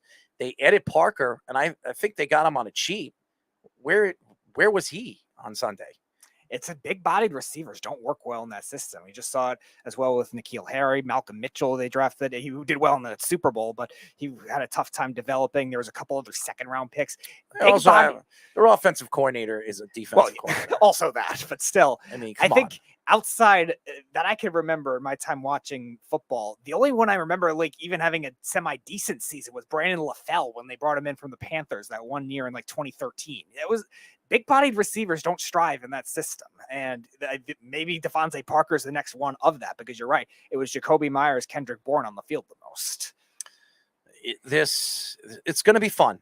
Week 2, there is not many games that really stand out week 2. I mean, there might be 3 games that I'm looking forward to seeing. I mean, tonight's game was the game that everybody was looking forward to. Miami and Baltimore will be an interesting game because Miami showed that they can play this year, and they might compete in the AFC East, especially with the Patriots and the way the Jets have played. I mean, they could be the second team and maybe surprise Buffalo, because Buffalo has had problems playing Miami over the years. The other games, I'm looking at some of the other games. Tampa and New Orleans, that's going to be a game to watch. Tom Brady going back to New Orleans. The last time he went to New Orleans, they lost. So I'm interested to see what Tom is going to do in New Orleans. The last 4 times in the regular season they've lost. They won the playoff game, though. The Giants in Carolina, because I Baker Mayfield going to New York, and I want to see what Dable's going to do again. I think everybody keeps talking about Pittsburgh and the Patriots. That's not a game that stands out to me. Arizona and Vegas is something that I definitely want, because this could be a playoff game. 2 really good teams, and this could be a Super Bowl.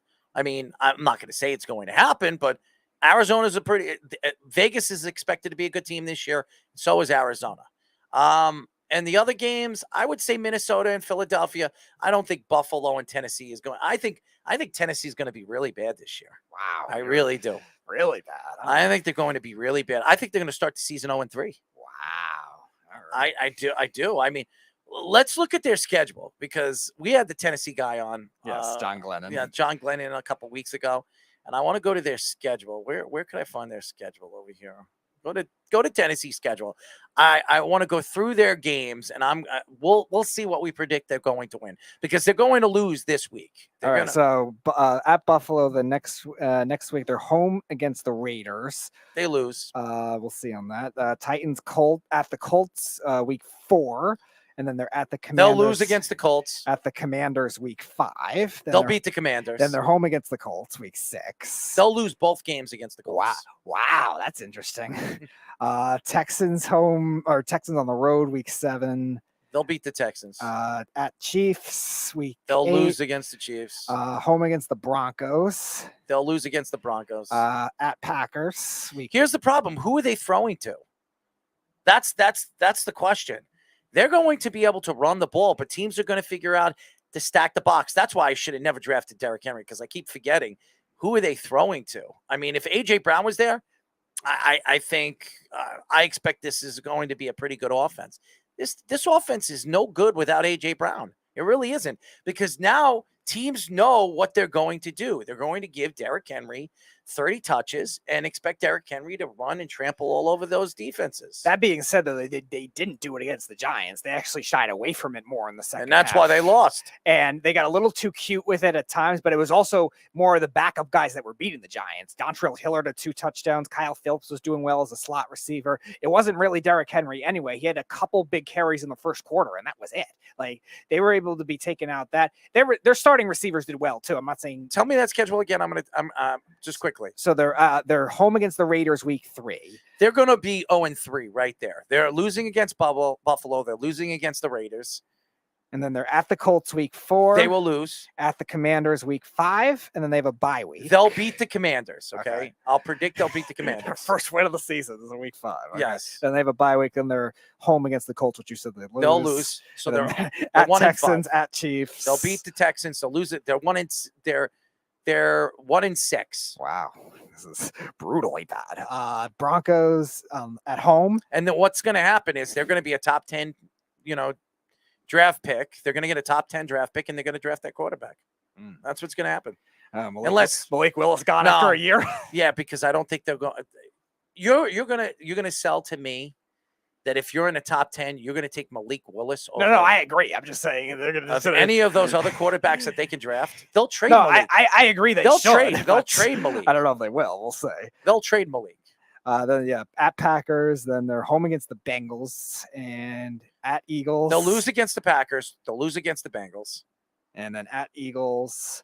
They'll lose against the Eagles. Then they found out they get to play the Jaguars after all that. They'll beat the Jaguars. At the Chargers, which I know you'll pick they'll lose. They'll lose the Chargers. The home against the Titans, home against the Cowboys. The Titans. Then at they Jaguars, are the Titans. Or Texans. Home against the Texans. They'll beat the Texans. Home against the Cowboys. They'll beat the Cowboys. And then at Jaguars. And they'll beat the Jaguars. So you'll have like 6-11. That's what it looks like. They're going to win 6 games, no more than that. Wow.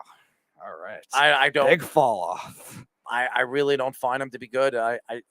I know having Glennon on, and he thinks that they're going to. What did he predict? 10 games? 10-7, which is the same thing I had too. Nah, I don't think they're winning 10 games.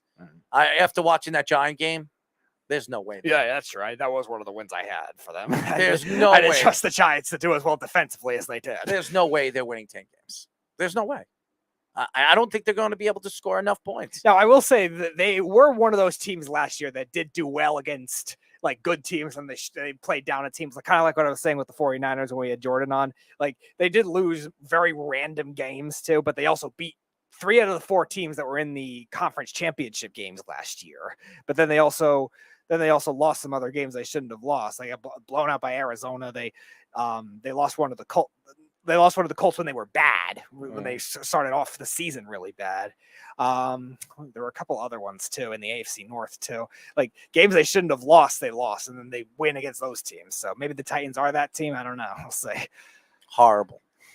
They're going to be 11. Mm-hmm. They're going to be horrible. Even with Indianapolis, I think they pull away in this division. And by the way, I think the second best team in this division this year, the Texans. Wow. So the Texans go 7-10 and They'll the win Titans go 6-11. I mean, what I've seen with the Texans, even on week 1, they had no business being in that game. Okay. They had no business being in that game. And Chris Mills, he's the real deal. I think he's a good quarterback. I think he's a quality quarterback. And I think they're a lot better than people think they're going to be. I really do. I think they're playing for their coach. And I think this will be the only year their coach will be there because I believe If they go 7-10, that should not happen. But who knows with the way this lawsuit's happening in the NFL.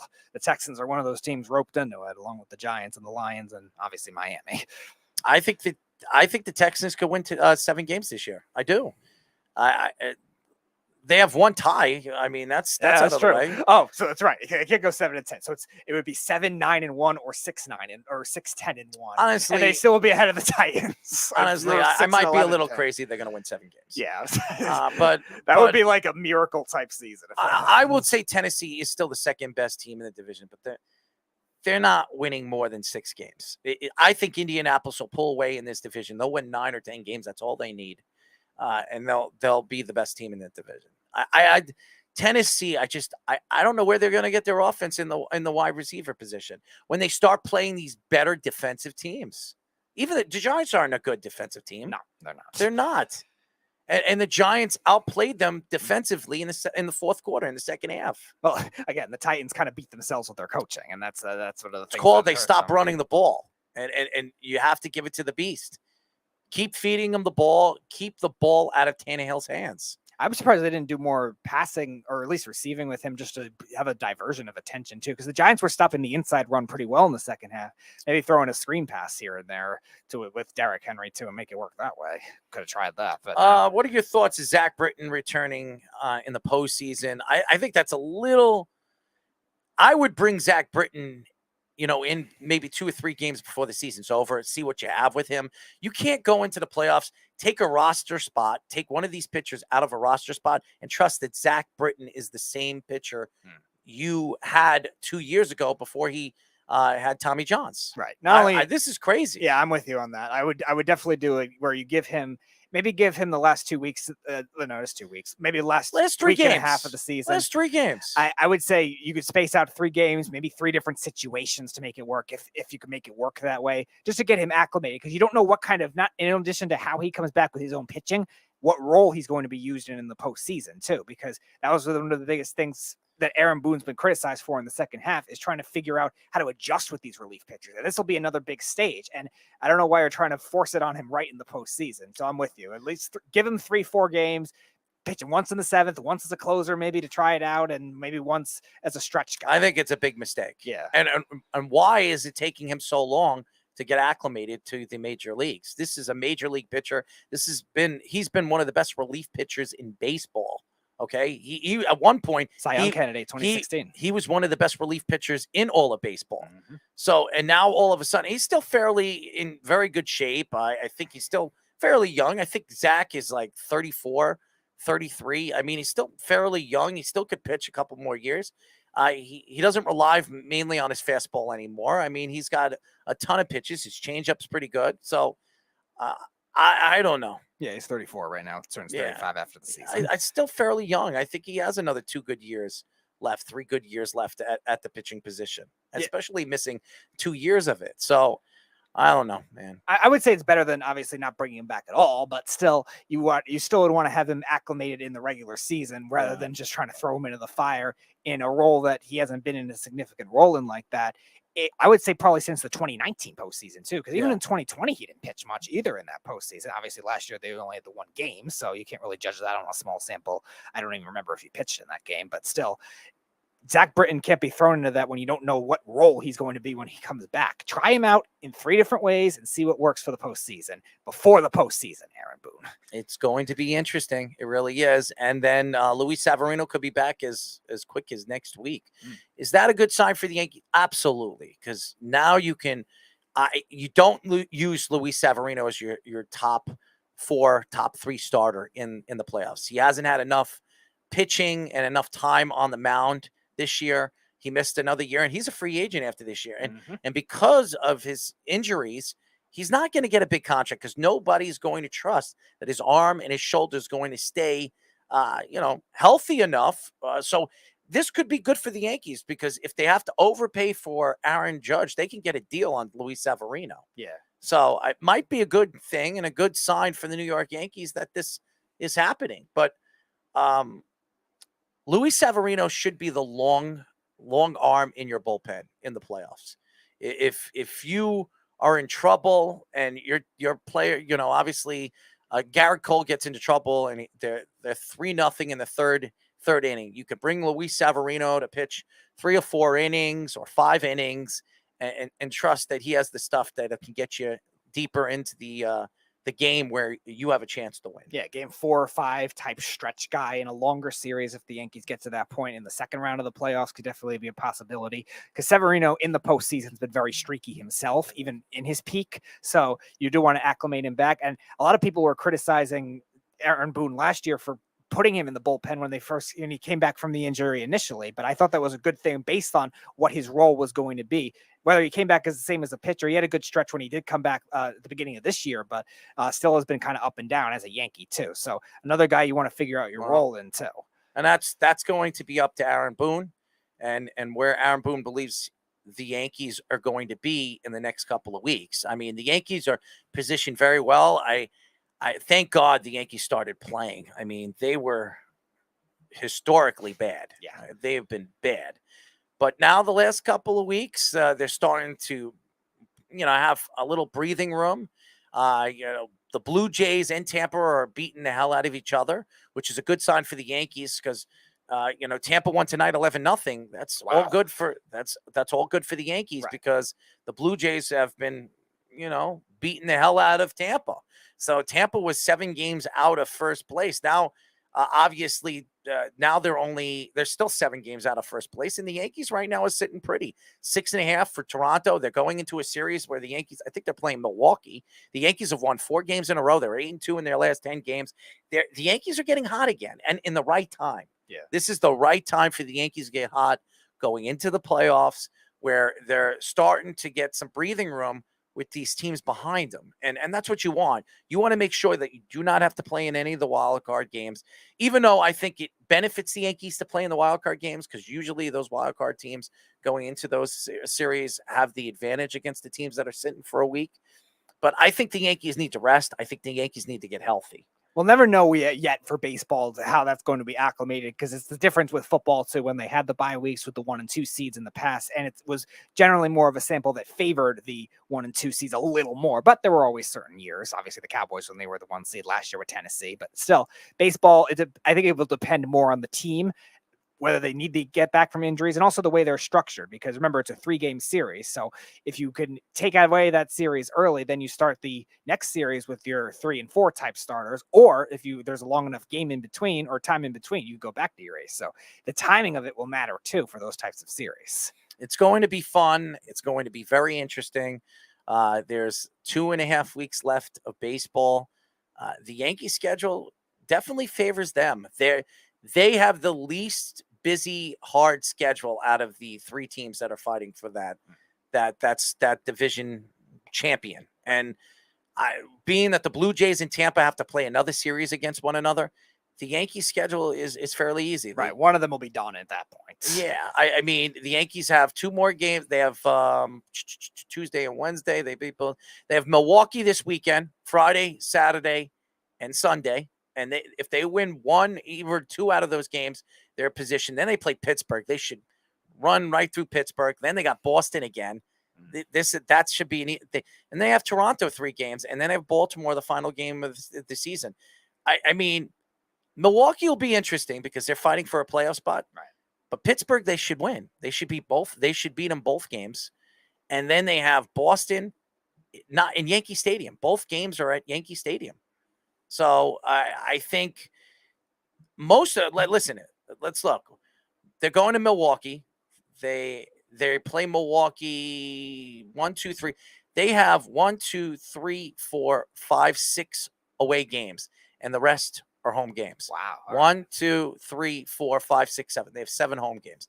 The Yankees win half of those. They win the division. Yeah. They win the division hands down. Mm-hmm. So, and I believe they will because the Boston Red Sox are done. And I think they know they're done. And Pittsburgh knows they're done. So, and Baltimore just wants to play, They want to play. What's the best word? Spoiler. They want it because Baltimore's done too. They were done after that series that they had recently where they lost. Still, if they get a winning season, that'd be pretty impressive. It's a great season for Baltimore. Yeah. I think that next year will be Baltimore's year. Yeah. Where they'll be fighting for a playoff They're spot. gonna have a lot of money to spend because they have barely any payroll right now. The question is, are they going to spend the money? Yeah. So I mean, yeah, their owner's not notoriously cheap though. They just have had some bad contracts in the past. it's going to be fun. It will be fun. That's it for our show, ladies and gentlemen. We will be back next week on Wednesday. We're shooting for 7:00, but it might be 9:00. It depends on. I would say 7:00. Let's push for 7:00 on Wednesday. So it'll be our new time, 7:00 on Wednesdays, and obviously Thursdays at 9:00. I'd like to thank Jordan Elliott and my rant. Sorry to Jordan, but I think he liked it. Your CJ DeSimone moment. I think he liked it, but I don't know about CJ DeSimone. No, you were like a full just Jet fan, right? Dude, I wanted to bang my head against the desk. I know you did. I mean, I'm tired of watching this garbage. I really am. I am just tired of watching the Jets play. If they don't win this week, and this is a game they should win, they should win this game.